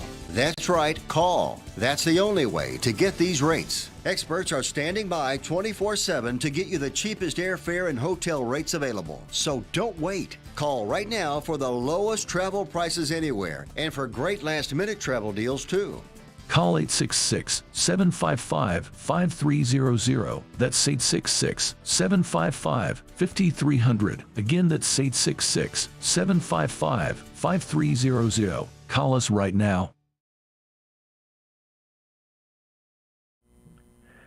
A one-day strike at 13 German airports has grounded most flights. The 24-hour walkout, which started at midnight, involves public sector employees at the airports, as well as ground and security staff. The warning strike, as it's called, a common tactic in German wage negotiations, relates to 2 separate disputes: negotiations on a new pay and conditions contract for airport security workers, and a wider dispute over pay for employees of federal and municipal governments. I'm Charles de la Tasma. South Korea's military says North Korea has fired several ballistic missiles into the sea. The launch today happening hours after South Korean and U.S. troops kicked off their large annual combined drills, which the North considers an invasion rehearsal. South Korea's Joint Chiefs of Staff said the missile firings are North Korea's 5th missile launch event this year. Earlier today, the South Korean and U.S. militaries began their drills. News and analysis, townhall.com. There is growing concern over what is found in some beauty products. Cancer-causing ingredients have been found in popular synthetic hair products, also known as hair weaves. A new Consumer Reports study found artificial hair brands like Magic Fingers, Sensational, Shake and Go all had carcinogens. 90% of the hair surveyed also included high concentrations of lead. Exposure to even low levels of lead can cause damage over time, and higher levels can cause kidney and nervous system damage. Tasha Stevens reporting. Tens of thousands of people packed into Mexico City's main plaza, celebrating with President Claudia Sheinbaum a decision by the U.S. to postpone tariffs on many of the country's goods. The crowd carrying banners reading "Mexico is to be respected." Yesterday's celebration came days after President Trump put off 25% tariffs on many Mexican imports for a month. Townhall.com.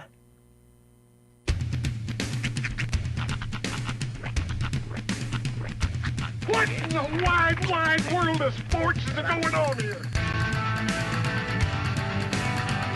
I promise you, whatever scum did this, not one man on this force will rest for 1 minute until he's behind bars.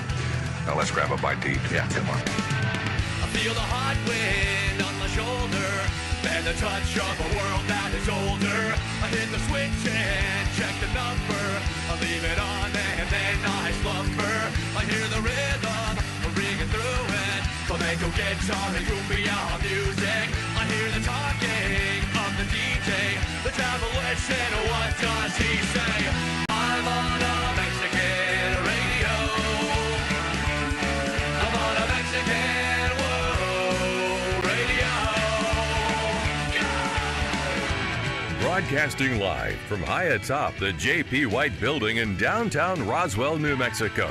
It's Mornings with Mike Winters on 106.5 Roswell's Talk FM. Is that what I sound like when I talk? Now, here's your host, Mike Winters. And good morning. It is 6 minutes after 9 o'clock. Welcome to hour number 3. Tres inviernos. Of Mornings with Mike Winters right here on 106.5 Roswell's Talk FM. Happy Monday. Yes, welcome to it. It's a full week. It is indeed a full week. It's going to be a kind of roller coastery weather again. Like today's pretty pleasant, but like midweek it's going to get downright windy again. And like Thursday's like moisture chances. And the difference this week is it's going to feel so much longer. Yeah, because you're off kilter because of the clock change. The clock change it's going to make the days feel like they drag on a lot longer. Yeah. Like you don't really quite grasp what difference an hour makes. And then, I ain't going to lie. You shouldn't.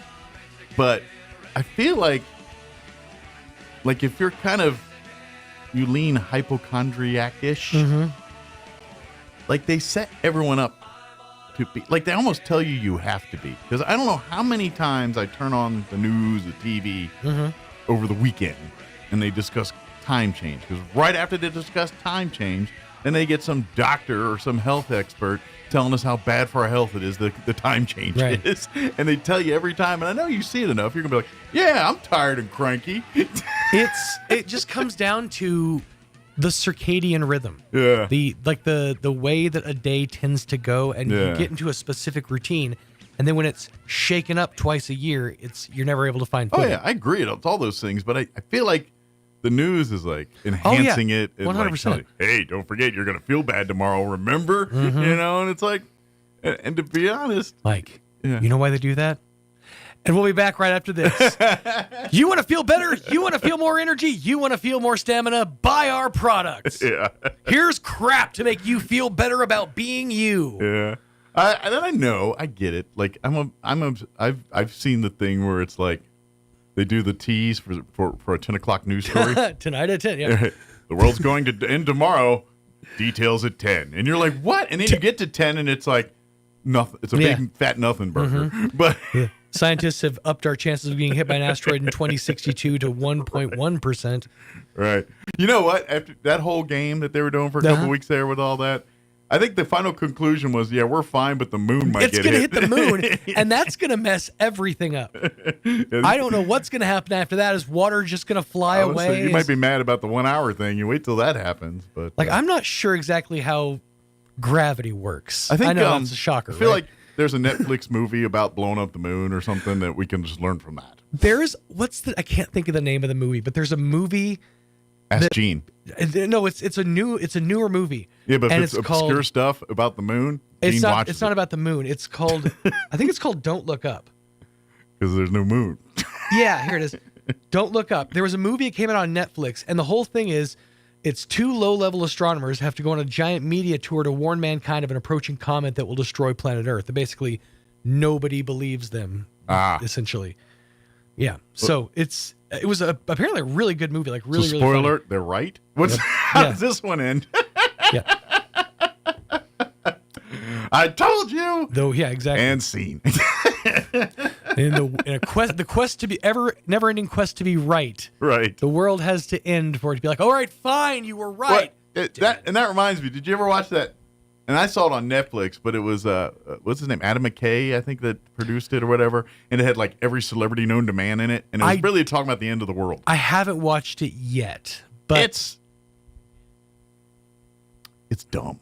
Yeah. I mean, you got to watch it once to say you watched it, because it's full of stars and it's all this. But at the end of the day, it's like 2 hours of like I could have. Well, I keep seeing trailers for it and stuff. It looks really it's really good. It's been out for a couple of years now. I think it's not new now. It's been out on Netflix for like 2 years. Yeah, but it's one of those I've seen enough. I'm gonna watch it eventually. Watch it once, then you're good. Like I've had no desire to. Let's check that out again. I'm like, it's kind of like you know how This Is the End is funny, but at the same time you're like, I don't want to keep watching. It's got the same feel to it, if that makes sense. It does. It's a little too. This Is the End was funny at the beginning because it was celebrities playing themselves. Yeah. But a more hyped up version. By the end, it was so cartoonishly weird. Yes. And the way that movie ended with I have a particular pet peeve with movies, and they don't really do it anymore.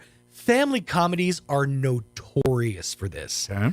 I hate it when a movie, I absolutely despise it when a movie ends with a musical number wherein all of the characters of the movie are for some reason dancing.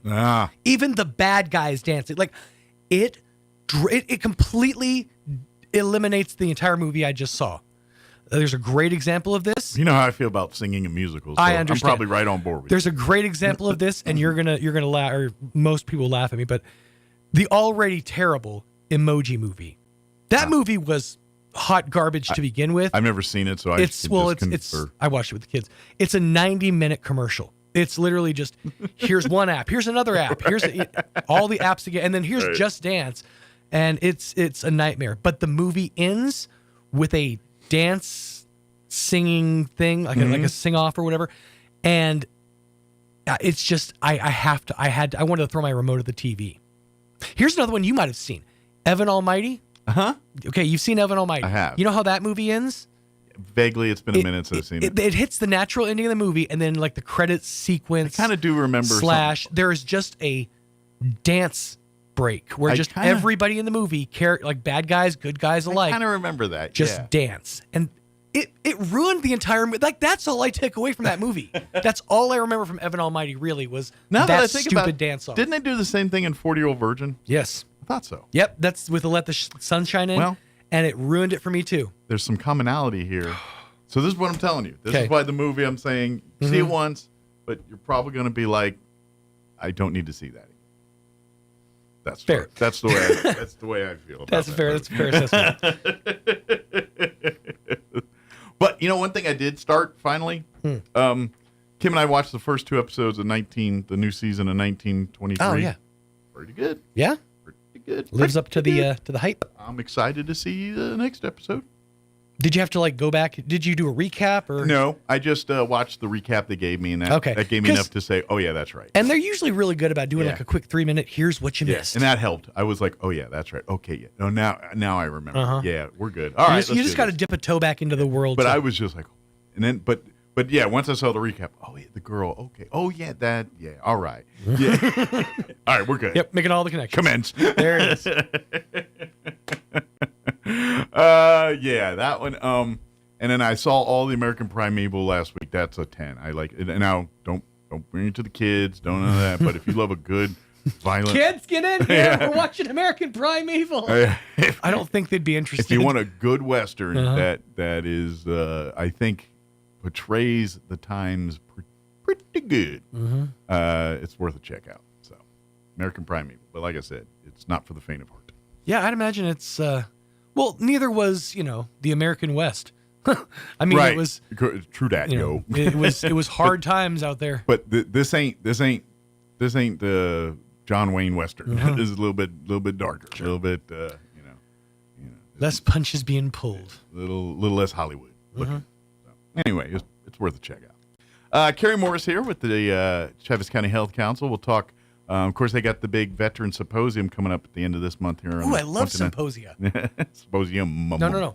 When they're multiple symposiums, it's symposia. Or the art of symposium is symposia. Well, to my knowledge, there's only one. I've only ever heard that. The only reason I know that is because it's a joke in Futurama. He goes, the such and such symposium. Fry goes, ooh, I love symposia. Now I want to have multiple symposiums on octopuses. Ooh, an octopi symposia? Yeah, an octopi sympose. Well, now that we ran that word into the ground. The one about deer is the same. Whether it's 1 or 7. The deer symposia. Yeah. By the way, octopi is way better than octopuses. It is. It almost sounds like someplace I'm going to punch you. Yeah, it just hits the ear wrong. All right, 9:15. I'm spent. Here's your weather. I'm meteorologist Steve Hamilton with your Pecos Valley weather. Things look pretty good today. Just a little bit breezy. We should get sunshine with high pressure over the area. Mid-70s on the afternoon temperature today. We'll be in the mid-30s and clear for the overnight hours, and then getting a little windy on Tuesday. A few gusts around 30 miles an hour. We will have sunshine, though, at our high in the upper 70s. Gusty wind and sunny and mild on Wednesday. That's your latest forecast. I'm meteorologist Steve Hamilton. Thank you, Steve. Currently 44 degrees here in Roswell. Humidity is at 30%. Winds are calm at the moment. Today, pretty pleasant. Sunny, 76 for a high today. Winds will be out of the south, 10 to 15 miles per hour this afternoon. Skies will be clear tonight. Overnight low of 33 degrees with south winds 10 to 15 miles per hour. Tuesday, it says patchy blowing dust, but looking at the forecast, the wind's not that bad. We're warm tomorrow. Sunny, highs near 80, 79 officially. And then the winds are out of the southwest, 10 to 15 miles per hour. So I guess the dust is just aching to be blown. I don't know. But mostly clear Tuesday night. Overnight low of 43. Now, Wednesday, that's more windy, more dust blowing like winds. They're talking sunny and 73 with patchy blowing dust for the afternoon. West winds 10 to 15 early, 20 to 25, gusting as high as 35 by Wednesday afternoon. Wednesday night, skies will be clear with an overnight low of 39 degrees. Thursday, windy, 79 for a high, areas of blowing dust, sunny, all that. And then Thursday night and Friday morning, we're looking at slight chances of moisture, a 20% chance of showers after midnight Thursday night, partly cloudy, overnight low of 41. Winds will be a-blowing. Friday, you're going to wake up to a 20% chance of rain and snow showers till about noon. The blowing dust will pick up mid-morning. It doesn't sound too delightful, does it? Sunny, high of only 59 on Friday with the winds just as windy. And then the winds will continue into Friday evening. They'll tamp down after midnight. Overnight low of 34. And then for the weekend, more dust and all that, breezy, and 63 and sunny on Saturday, and then sunny and 75 on Sunday. So kind of like last week, but maybe not quite as dusty. Maybe. I don't know. All right, 9:18. We're going to take a 3.5-minute break, and then Carrie Moore from the Chaves County Health Council will join us here on the other side. Don't go away. You're listening to Mornings with Mike Winters. Coming this April 4th and 5th, the My Ashley Foundation, in cooperation with the Downtown Lions Club in Artesia, New Mexico, present their first annual golf tournament and banquet featuring guest speaker Kevin Sorbo. Now, I am very excited to be heading to Artesia, New Mexico on April 4th, 5th, and 6th for a very special weekend with our dear friends Mark and Lorraine Richards and the incredible My Ashley Foundation. Friday night, we're going to kick off things with a very special dinner and an auction. And then on Saturday, we're going to hit the golf course, which is my favorite thing, for a day of fun, laughter, and maybe even a little competition. I do get a little competitive. And on Sunday, we're going to be gathering up for a time of worship and fellowship at Harvest Fellowship Church. You don't want to miss this. Be sure to bring your tickets, grab them right now, and join us in supporting this incredible outreach that are making a real difference in Artesia. And I hope to see you all very, very soon. God bless. For golf reservations and sponsorships, call the ACC Pro Shop 575-746-6732. And for individual banquet tickets, call the Artesia Chamber of Commerce 575-746-2744. All proceeds will go to the Artesia Lions Club and the My Ashley Foundation to support the organization's community service and outreach programs. This is the time of year we can get all 4 seasons in just one day.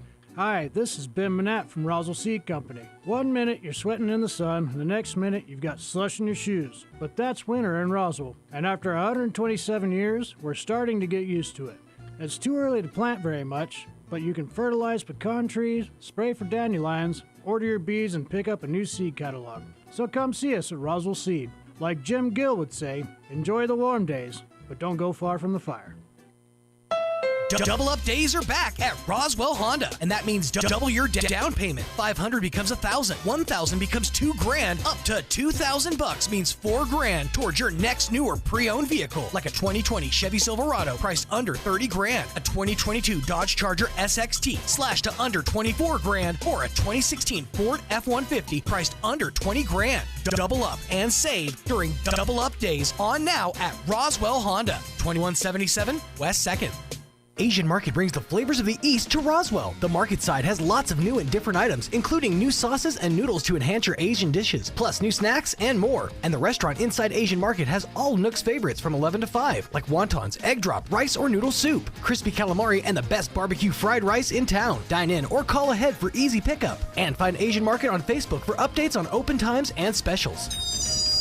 Hi, this is Nok. Come see me at Asian Market, 5702 South Main in Roswell. Call 575-840-5309. Wakefield Oil Company is a name you can rely on with full service at the pump the way it used to be. You can expect service in just 15 seconds. They offer bulk fuel and oil services and even diesel exhaust fluid. Wakefield Oil Company will deliver to farms, ranches, dairies, the oil fields, and more with dependable service you can count on. So the next time you need service or delivery, go with the name that locals have trusted since 1983. Wakefield Oil Company, 311 South Virginia in Roswell. Let them earn your business. Here's a Mornings with Mike Winters fun fact. There are 293 ways to make change for $1. Try all 293 on the guy who keeps borrowing money from you. Here's Mike Winters. It's a way to get creative, or at least pay like those weird fines at the at City Hall or something. Maybe do that. Oh, yeah. Anyway, good morning. It is 22 minutes after 9 o'clock, and joining us in studio this morning from the Chaves County Health Council, Carrie Moore back with us. Good morning. Good morning. How are you today? It's Monday, right? It's the Monday of Mondayest right. of Mondays. Yeah. So you're extra caffeinated this morning, maybe, to cover? Actually, I'm less caffeinated. Oh, so that's the double problem. Yeah, it's a huge problem for me because I drink a pot of coffee and I haven't had that much. Are you by design? Like, are you trying to cut back or something, or you just haven't had opportunity? No, time change. Just not opportunity. Your schedule is not set to... For some reason, as I got older, I don't like the time change as much. Yeah. And so my body didn't start adjusting for it. Now, I feel like because of your background, I feel like you're the type of person that does make your own coffee in the morning at home. Yes. Gotcha. Good. Yeah. I don't, as a non-coffee drinker, I do not understand the concept of waiting an hour in a long line to get a cup of coffee. I don't get it. I don't get it. It doesn't make sense to me. It depends on if you're somebody who can actually make coffee, because not all coffee is equal. Yeah, but I even feel like you get the cheapo $10 Mr. Coffee, you throw the Folgers in there, and that's got to be at least... I'd rather... And I don't drink coffee, so I don't know. But to me, I'm like, I'd rather do that than wait an hour for a drink. I mind you, people, this came from somebody who does not drink coffee. Exactly. And I'm a morning guy. No. I don't get it. I do not get it. So if you've had good coffee, you would get it. Yeah. It's like good chocolate. Yeah. I mean, once you have good chocolate, it's really hard to go back to that generic candy bar sitting on a shelf. It has to be really good, because I hate waiting in lines. And it'd have to be life-changing chocolate for me to wait in a line for an hour. If it's done right, it can be. Well, I've seen all the coffee shops, and not everybody's chilling out life-changing coffee at all these places. That's all I'm saying. No. And a lot of times they put so much stuff in them that you no longer taste the coffee. Let's say, because, growing up, when we were kids, I don't even think you looked at coffee until you were like a teenager, late teenager, at least. Now, at least from, you know what I'm saying? I just feel like, because there wasn't, every place you turn, there's a macchi, cappuccino, latte, chai, whatever nonsense it's out there. It was, you want coffee? You want cream and sugar in it? All right. Occasionally, if you wanted a cappuccino, you had to go to like a bagel bakery or some place that, there wasn't Starbucks everywhere. There wasn't these places everywhere, Yeah, well, okay, so this is why I like coffee, is because, I started young. I mean, when you work on farms and dairies, you're up early, you're and then food service industry, you're always, you've kind of got jobs that necessitate it, to, require. But I remember most of my friends, we didn't even look at coffee till, like, you had to go to work. Oh, yeah, no, we were drinking coffee, I think, before we hit double digits. No, we were busy sucking Cokes down and, See, and that's what we didn't have access to. Yeah. We didn't have access to the sodas. Oh, see, we had I've eaten see that, and to this day, that's my coffee in the morning. I'll drink a Coke Zero. Although I haven't done that in a while either. I usually just drink water. That's kind of my... Yeah, I live on water now. Oh, yeah. Water and green tea. Those are like my go-tos. This is pretty much like an attachment to my hand everywhere I go. This thing, and there's always water. Yeah, mine's in the truck. But yeah, Coke Zero is my coffee. If I get it. So. Anyway, we're not talking about any of that. We just spent 5 minutes on that. But well, it's all health related, and that's what we're here for. Is healthy information. Well, and of course, one group of people I know, I'm the weirdo that lives off coffee, is our veterans. That one is true. Yeah. And that's a big event. It is coming up here on March 29th. March 29th, which is a Saturday, which apparently seems to be a problem for those who provide veteran services. The biggest conversations I've had with a lot of people is, why is this on a Saturday? Yeah. It's like, well, that's because when people work, they're off work. Sure. It's a good day to actually reach the veterans. Yeah, get people when they're not in their daily grind here. Catch them on a downtime. But you're right, because the veteran transports it, because they're going to doctors and things, 9 to 5 type Monday events. through Friday, 9 to 5. They got doctor's hours, yes. What do you mean a Saturday? Yes, people, this is a veteran symposium on a Saturday. Which will be great, because now you don't have to rush the rest of your day, or if you had a work schedule or anything else, you don't have to, because it's an all day, there's different events and things going on throughout the day, and now your schedule ideally should be a little freer to catch more of these opportunities. Right. Well, so it's 10 to 2. Yeah. So, well, no, I say all day. The whole not event, all day. Don't come at 5. We're not going to be there. But for me, 4 hours is all day. So that's... Oh, okay. You're one of them. I turned a pumpkin at 3 p.m.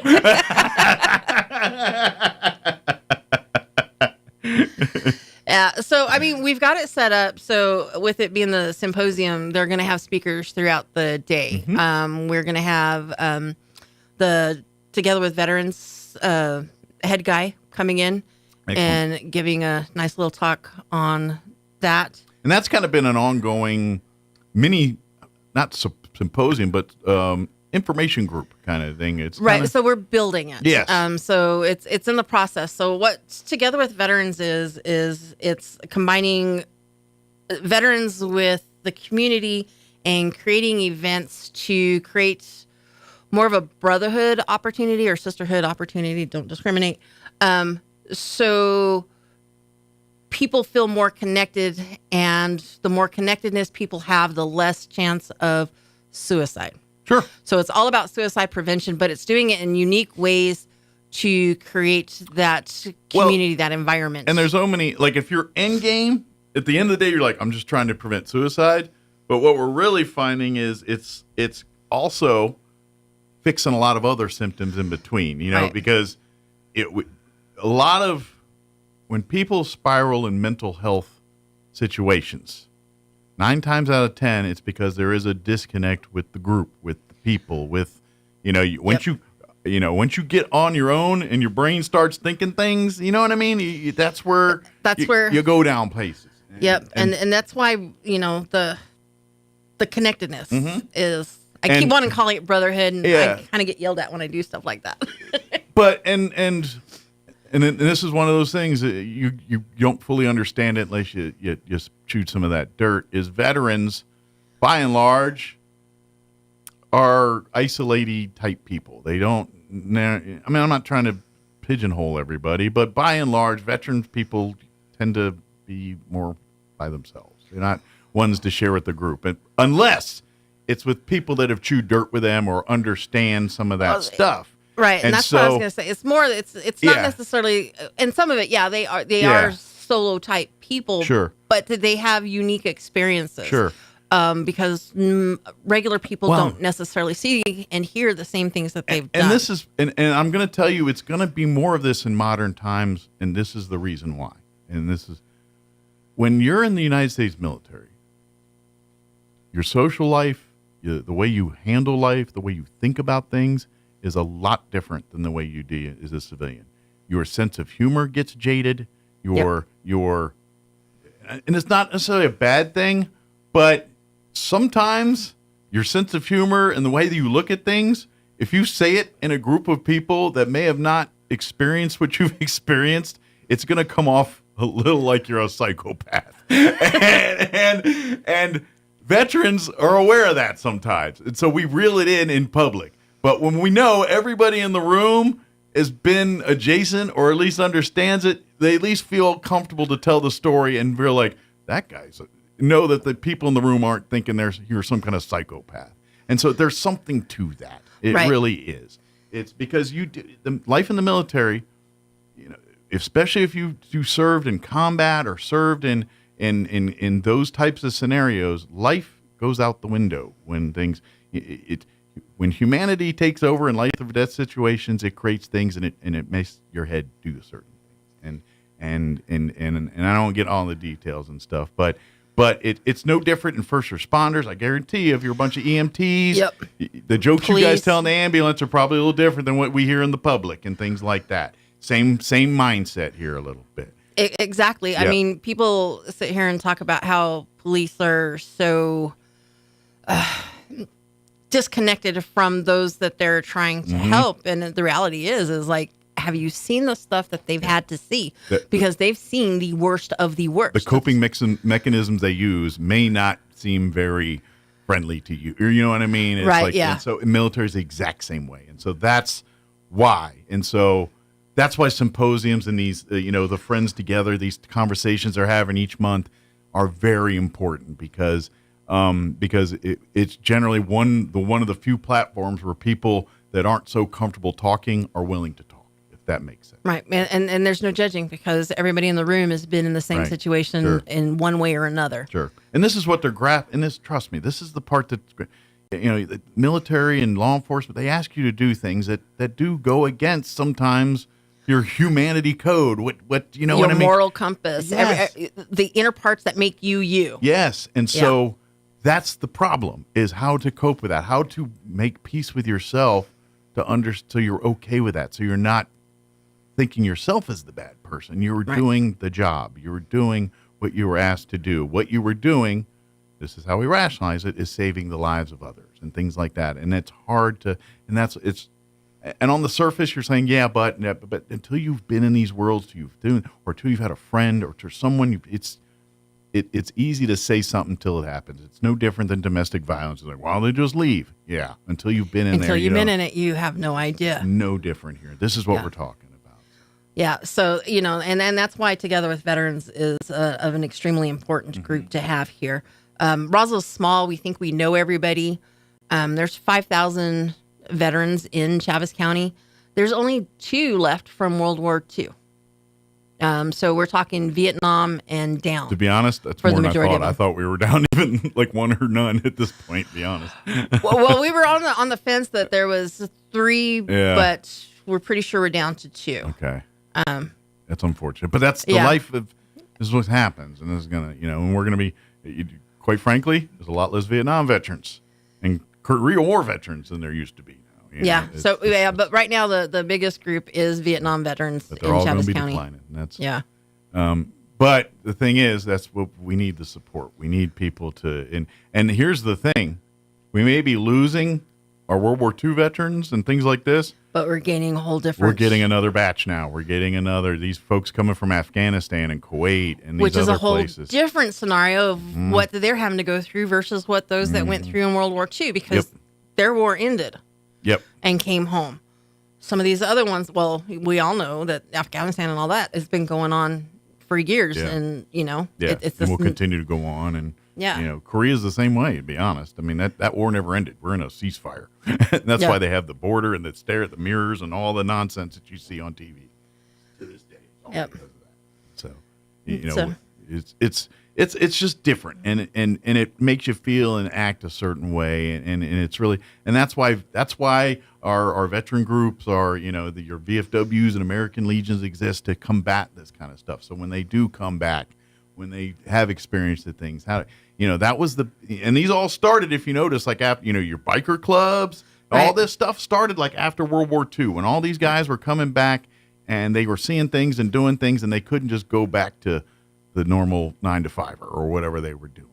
It's just, and to be honest, women were playing a much bigger role in the workforce and everything else because of World War II, and it kind of created, the next things we're going, as we evolved into what we determine as the family unit looks like, what I mean? And that's all that war evolved all that in the times that we lived in and changed that. And to be honest, that's what COVID. How many things you do COVID, that you do now as a regular thing in your life that you may have not done before 2020? There's a few things, and even it's just. Yeah, I'm going to say probably for some people, COVID was different for me. So. Well, I mean, but even just the mental thing, like you walk in and you're like, ugh, you know what I mean? It's just your mind changed a little bit on how you think things and a lot more isolation and everything that went with it. So yeah. So, but anyway, I know I'm getting down rabbit holes here. But all right, we're going to cheer you back up again. But this is why veterans, we want you to come to the symposium. We want to get every veteran from all over Southeast New Mexico to come and check this thing out. Come check it out. We can get you signed up for services that you may or may not know about. Mm-hmm. You may have not qualified for prior to, but now you do. So there'll be a claims clinic that starts at 9, and it'll go all day. Excellent. So that way we can get that set up. So if you need like actual nuts and bolts, VA related work done. That's the majority of what a lot of this is. There will be resources and different things throughout the community that'll be there, but this is about making sure that the services that you may have not had time to do because, Monday through Friday, 9 to 5. Or maybe you're not aware of. Or you're not aware of. Yeah. We can get you signed up. Like the county treasurer, assessor is going to be there so that you can get the tax exempts, which will come into effect starting next year, I believe. If you're a property owner in Chaves County and a veteran, you can get a discount on your property taxes. And you take advantage huge of these. Discount this time because they upped it. Yeah, they upped it. So if you didn't take advantage of it earlier, I did because do I want to pay more tax? I don't care if it's only $1 less. Do I want to pay it? No, I'll take advantage of that. Right. Sign me up, Les, please. I don't care. 50 cents, $1 million, I'll take the discount. Well, and I think it's up to $10,000 now. Yeah. So exactly. So now you're kind of really huge, especially if you have a big tax bill. Yeah. So you literally just bring your DD 214 down there, and they'll get the paperwork going. And get it all done. Get it all done at the symposium here. Yeah. So. And plus there's because there's like some entertainments and things because you'll have usually some of the local groups do their various demonstrations and things out there too. Sometimes. Yeah. So this is where I get this is where I'm stupid, people, because this is not my world. We've got, was it Goss, NIMI, NMMI. Sorry, I know people get upset when I call it NIMI. The Institute. Yes. The Institute. They'll have their drill team will be there. Youth Challenge will be doing some of their stuff. So, so the pomp and circumstance pieces to it will be there. The precision stuff. Yeah. The stuff they were teaching basic that you got tired of, but some people kept doing. Yeah. And then we'll have a couple speakers so that way information is out there. But yeah, I mean, the symposium, this is the third year. It happens only once a year. Mm-hmm. So, and it's at the Armory. No, this year it's at the fairgrounds. That's right. You're right. Yeah, the Armory got flooded. That's right. So it's at the fairgrounds. It's in the Hobson Hall there at the fairgrounds. At Hobson Hall, so the new building. All the big venues in Roswell were flooded. Yeah. And most people don't realize that the Armory was flooded as well. So, yeah. We just think because it's all concrete and everything. You know what I mean? Because it's kind of stouter building, I guess you could say. It's an armory. It's supposed to withstand these things, right? Well, from the top, not from. But please sign up. I can't remember. Do they have to RSVP or can they just come on down? You can just come on down. Gotcha. So it's Saturday, March 29th from 10 to 2 at the fairgrounds at Hobson Hall. So you got plenty of time to go get in line for an hour for coffee and then come on down. Or you can come join us. You know what? I'll make you some coffee. I've got 100 pot coffee. That's right. 100 cup pot. Coffee pot. If Carrie's talking about food, just follow her. Everything she does is fine. So whatever, if it's drinks or food, whatever it is, it's going to be good. So if she says she got it, just say okay and take it. It's going to be fine. That's what I try to tell people. It's like, I'm having a meeting. I'm bringing food. Right? You just want to come. Don't ask what it is. Just come. Come on. All those delicious Bewitched sandwiches. That's the lady right here. She's making all that. This is her head. That's from her head. So have smoker will travel. Exactly. So, but yeah. So a Carry More event. You're going to at least eat. You know, you're going to have. Well, we're going to try to. That's right. But yeah, so we're working on having food out there. Sure, and that's just it. Come and see the youth. That's always cool. I love when I see the drill teams, especially when it's those 18 and younger folks that are doing it out there, because that's your future. These are the people. But veterans, please come out, bring a friend, come get your and take advantage. Even if you're talking to a vet rep, because that's the problem. And I know veterans. You're too humble or to even check it out, but you're struggling financially or maybe have it. Trust me, this is why you're a veteran. This is why you did the things you do. Right. This is America saying, thank you for your service. Take advantage of this stuff. Trust me. I was in the Air Force or the military too. I know what your paychecks were. They sucked when you're in the military. You ain't. You were at that bottom level of all government funding. I know. It's okay. You earned it. Trust me. They didn't pay you enough in your time you're in to take advantage of all this stuff. But they gave you 3 squares on a cot. Right. And they gave you the experience. But so please, take it. Please utilize these services. And especially, because this is the thing too, is veterans also deal with this thing where you've exposed and been done things. And it's fine in your 20s, but then you start hitting your 40s, 50s, and 60s, and these medical things start creeping up. Right. We didn't know that chemical was bad for you back then, or we didn't know. And so if you're dealing with mental health stuff because of maybe your time in the service, please, there's going to be lots of folks that can talk to you, that can put you in touch with the right people to get you taken care of and getting you back to where you at least compensated.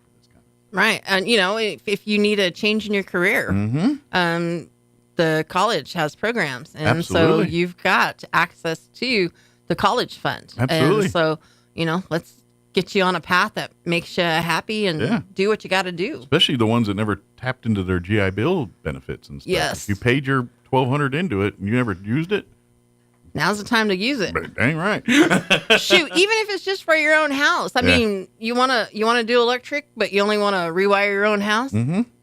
Go take their free classes. Absolutely. Become licensed electrician. You wire your own house. Yeah. Then you discover you like it, and then you start helping all your friends, and then before you know Next thing it, you know, you're. Hey Bob, come on over and I'm putting in a new gazebo up back. Can you wire it up for me? Yeah. Whatever. Or this is how you're cooking for everybody. Mm-hmm.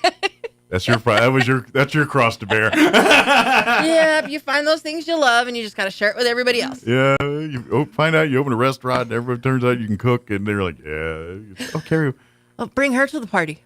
Of course, people don't realize people that cook for a living probably eat the worst. Like, yes. As far as terms of cuisine. Yes. What did you have? Some crap out of the freezer. Right. They're busy cooking steaks and this famous food. What'd you have? Cheez-Its. I ate some Cheez-Its and a couple of Fruit Runs. And a pot of coffee. I did suck down a hot dog at the 7-Eleven. Yeah. Yep. Because you don't eat when you cook, and then you don't want to cook after you're done. Yeah. Who's got this? I've been busy doing this all day. The last thing I want to do is cook a nice meal for me. That's why mechanics have the worst cars. Yeah. Construction workers have the worst houses. That's right. Yeah. Yeah, you go to any contractor's house, there's a laundry list of 20 different projects that need to be done. Yep. Yeah. My dad was a contractor. Yeah. The kitchen never got finished. That's right. The sinks always leak. The door squeaks. The stairs make that funny noise.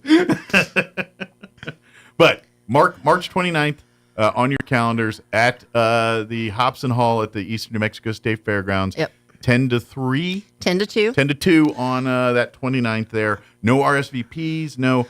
Just come out to the fairgrounds. The parking, you can come through the back gates so you can get all the way up in there, especially if you need the handicap parking. Gotcha. You can park right in front of the building. If you go out there in the regular, it's usually the vendor's gate is what they call it. Yeah, the vendor's gate. If you're coming from the south, it's the first gate you see. If you're like coming from Artesia Way or whatever, it's usually that first gate you come in. Right. If you're coming from Roswell, go past the main gate that they normally have the barrels all set up, and about 100 yards past that is the vendor's gate. Yeah, and Hobson Hall is it's like the show arena area. It was formerly known as the New Building until they finally gave it a name about a year ago. It's like, but it is still the new building. Oh, yes, wait, no, it has a name. But it never had a name. They just kept calling it the New Building, and then finally they called it Hobson Hall, and now it's Hobson Hall. So the new building in Hobson Hall. Right. But I remember that joke because I was like, when's it going to be? And then finally, wait. the Hobson family, named for James. You know, they're obviously like for Larry. Yeah, did I say James? I meant Larry. I said Hobson family, and then I was thinking about something else and moved. But if you don't know the Hobson family and their role in the fair and all that, then If you haven't been in Chaves County, yeah, and you're probably new to town or never been to the fair. But anyway, it will be at Hobson Hall, 10 to 2 on the 29th. Now, if there's anybody listening that offers veteran, is there still room for a booth or anything? Or are we filled up on all that kind of stuff? we are filled up on the booths. Okay. Because there is limited space in Hobson Hall. It's big, but not Oh, it's tiny. compared to the Armory, yes. But compared to the stuff that we normally Yeah. are used to doing, it's tiny. But so space is limited. But Space is limited. We have to have chairs for people to listen to the But speakers. that being said, if you offer veteran services and things, please call 211, reach out to Carrie, because, okay, maybe we can't get you on the 29th here, but like we said, with our Together with Veterans group and there might be other ways we can plug you into our veteran community here. There's lots of ways we can get you plugged into Yeah. the veteran community. And I mean, we still build that resource list as well. Mm-hmm. So that way, if anybody wants access to services but doesn't know who to talk to or where to call, 211 is the place. We'll have those lists of resources available. And then you can keep your anonymity and, weird times of the day. We're working on updating 211. So we may get some AI pieces into it. Okay. Because, we all Technology, huh? We're working on Getting it. high techie tech. Everything's slow and costs a lot. Pretty but- soon you're going to need high school kids to run it all, because you're going to outdo your own knowledge of technology. Possibly. Well, actually, technically, I'm already there because I want to learn how to write AR. You're more savvy than the average people of our age group. But most people our age group, you're above average in knowledge of Yeah, tech. because I started with the computers in high school. Yeah. When they first started coming into the schools. Well, and I was that guy that was started there, but I'm that one that I have a foot in every world, so I never dove deep into coding. I got to the thing where I could play my game or whatever it is, and I'm good. I didn't go into it because then I'm like, I'm going to play football over here. That's why I'm a DJ. I'm a jack of all trades, master of Zippo. So I never spent enough time to be a nerd. And I spent enough time to be a jock. I never spent enough time to be. But anyway, so I don't know enough. Did he just call me a nerd? Yeah. Well, nowadays nerd's a term like the nerds rule the world, man. Term of It's a proud thing. Yeah. Yeah. Like back when we were kids, nerd was like Revenge of the Nerds and all that. Revenge of the Nerds. That was the linchpin. Moved it all up. That's all right. I'll take it. Well, because most of the people who were jocks, the star quarterbacks in high school, most of them were working at the tire store now. And then, you know what I mean? And the guy you picked on, he's now running a Fortune 500 company. That's the world we live in. Anyway. Well, and speaking of that, I did just redo the Health Council website. Okay. So you can see a list of our events is on it. Excellent. ChavezCountyHC.org. Yeah. So come check out the new website. You can see the resources are on it now. And if you're wanting to serve, there's always room for more people to be involved in the Health Council. Yeah, so Wednesday at noon is our membership meeting. So you want to see kind of what the Health Council is doing and kind of get your feet in the door on that one. Join us 12 o'clock at 500 North Main at the SunWest building. Yes. What is it? They're on the first floor, Suite 102. Very good. So you come on in, say I'm here for the Health Council meeting, and they'll point you over. Yep. And we do food there too. Well, and then, I mean, if that's not enough, you literally could skip on over to Pepper's and get some more right afterwards if you wanted. Or libations. Yeah. For the after-party party. On the patio. But, Gonna have to come up with a Wednesday special. That's right. But yeah, and of course, if you're new to town and you have any questions, non-medical emergency, obviously, if you got a medical 911, but if you're new to town and you're looking for resources or anything from doctors to just, hey, where's a place in town for me to, talk about, something you need for your home or to settle in or something like that. Or, that's what 211 for. It's a be-all, catch-all of all information. Yes, we steer it towards health, but as you said, with flooding, with it's kind of turned into a resource line. So if you're still having questions about flooding needs and things like that, 211, We'll still steer you in the directions you need to go to. If you're having trouble with FEMA stuff at this point, they can put you in touch with the people that need to help you with some of that.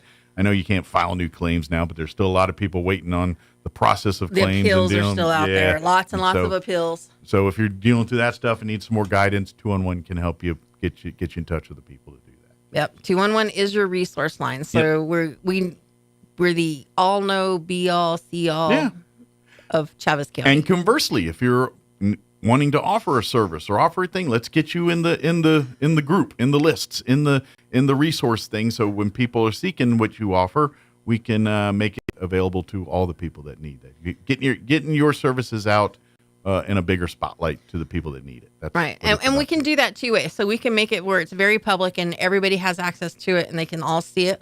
Or we can do it so if you have where you need what's called a warm handoff, sure. or you have to, well, especially if you're dealing with like personal, sensitive, where privacy is very important in some of these situations. Or you have specific requirements that have to be met in order to access those services. We can do that. Be as discreet as you need be. Right, and so we can filter through processes on it. So not everything we do is a 100% public information because we do keep some of it private. But there's some people in the public that need these services and don't know where to go, and you can navigate it quietly to get them to where they need to get to. Right. So but again, 211, that's where it all starts. And if you have any questions about anything really going on about that, certainly if you have any more questions about the Veteran Symposium, 201 is your best resource to get that as well, too. Most definitely. Otherwise, just come on out the 29th to Hobson Hall on the fairgrounds here, beginning at 10 a.m. 10 a.m. And is there can you go to the Health Council's Facebook page or something and kind of see like an itinerary of the times and everything for all the different talks and all that? So it is on the Health Council Facebook page, but we have the Chavez County Together with Veterans Facebook page. Okay. And that is on there. There's an You'll event. probably find a link on the Health Council's page to that one too in there somewhere. Yeah, you kind of get lost in the Health Council page because there's so much information because I post on that one frequently. Yeah, you're updating it every couple hours, a couple times a day, every couple hours. Yeah, not that much. I don't like social media that much. Well, it depends on the day. Some days are busier than others. Depends on how much I have scheduled out, so I don't have to look at it. Seems like also you start hearing alerts and alarms, and I'm going to be spending time on social media today, sharing things. Yeah.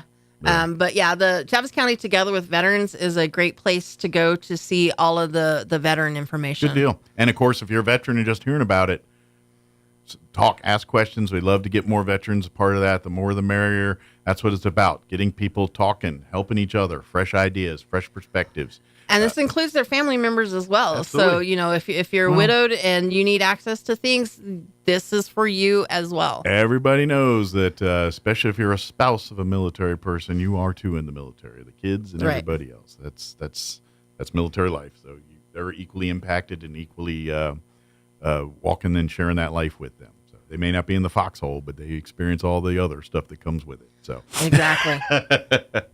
Very good. Do we get it all, Carrie? I think so. Excellent. Again, 211 if you have any questions about anything we missed here. That one's easier. Good deal. Thank you, Carrie. I'm sure you got a few more fires to stomp out. And go get coffee, for Pete's sake. I know. I'm going to have to. All right.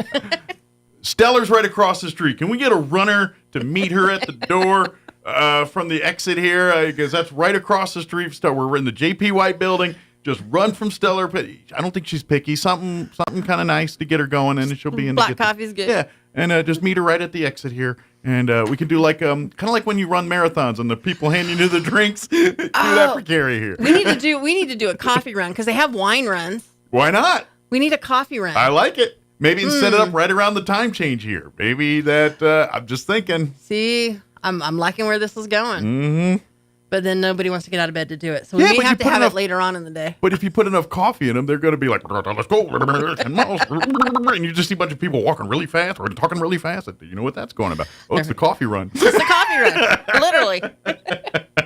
literally. Gary, as always, we'll see you here in 2 weeks here. And I appreciate the visit. And obviously what you do for the community and stuff, that's something to it. And we joke and talk. But 9 times out of 10, if this community needs help, Carrie Moore's part of the group that's trying to find solutions to get it done. And so we appreciate that. And if I'm not, you need to know, I pretty much can find information and I'll lead you to the water. Yep. We have at the end of the day, we have so much things going on and so much great things, but really when it's all said and done, there's a creamy group of people, 200 people that kind of make everything go. And you're definitely one of those group without that. And so we appreciate you. So we'll see you here in a couple of weeks and we'll see you at the symposium, which is shortly really after, I guess. Huh? Yeah. 3 weeks. Yeah. All right, 9:56. I got to shut my hole to play some commercials because I like to get paid, and they don't pay me when I don't do that. So, not all this witty banner, all for naught unless I pay the commercials. So here's the commercials, and then we'll wrap up the show. Don't go away. Experience the magic of Ireland at the Spencer Theatre for the Performing Arts. On Saturday, March 22nd at 7 p.m., enjoy Emerald Isle, a captivating performance featuring 20 singers and dancers from Ireland, performing traditional tunes and reimagined classics that span the vibrant traditions, mythical stories, and ancient sites of the Emerald Isle. Get your tickets by visiting spencertheatre.com or by calling the box office at 575-336-4800.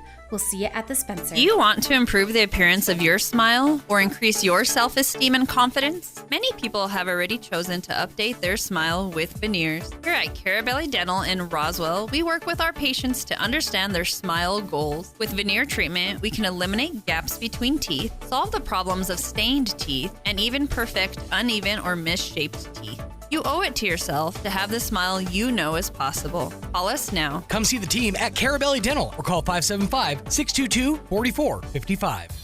Hi, I'm Chef Anthony Noble at the Valley Cafe located at 801 West Brasher in Roswell. We want to welcome you for dinner 5 to 8 p.m. weekdays, except Wednesday we close at 2 p.m. If you haven't tried our food yet, I hope you come try one of our dinner entrees, pasta, soups, salads, burgers, and sandwiches, and our weekly specials as well. Let me make you great dinner. Visit the Valley Cafe at 801 West Brasher, the Orange Building across from Church on the Move in Roswell. Can't see us in person? Find our full menu on DoorDash, Grubhub, and Uber Eats.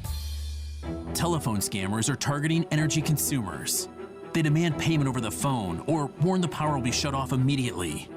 Don't fall for these scams.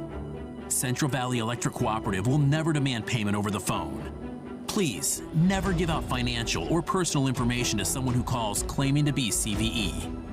If you get such a call or have a question about your bill, call CVE at 575-746-3571 to get the facts. Now for your Pecos Valley news update, I'm Jared Sorello. The New Mexico Department of Health confirming the measles outbreak has resulted in 1 death in Lee County and a total of 30 cases since February 9th. The deceased, an unvaccinated Lee County adult, tested positive for measles after death and did not seek medical care before passing, according to health officials. All of the state's cases since February 9th have been identified in Lee County, totaling 26 adults and 4 children under the age of 17. The Roswell Animal Shelter is currently closed as the staff conducts a deep cleaning of the facility following confirmation of canine distemper among dogs at the shelter.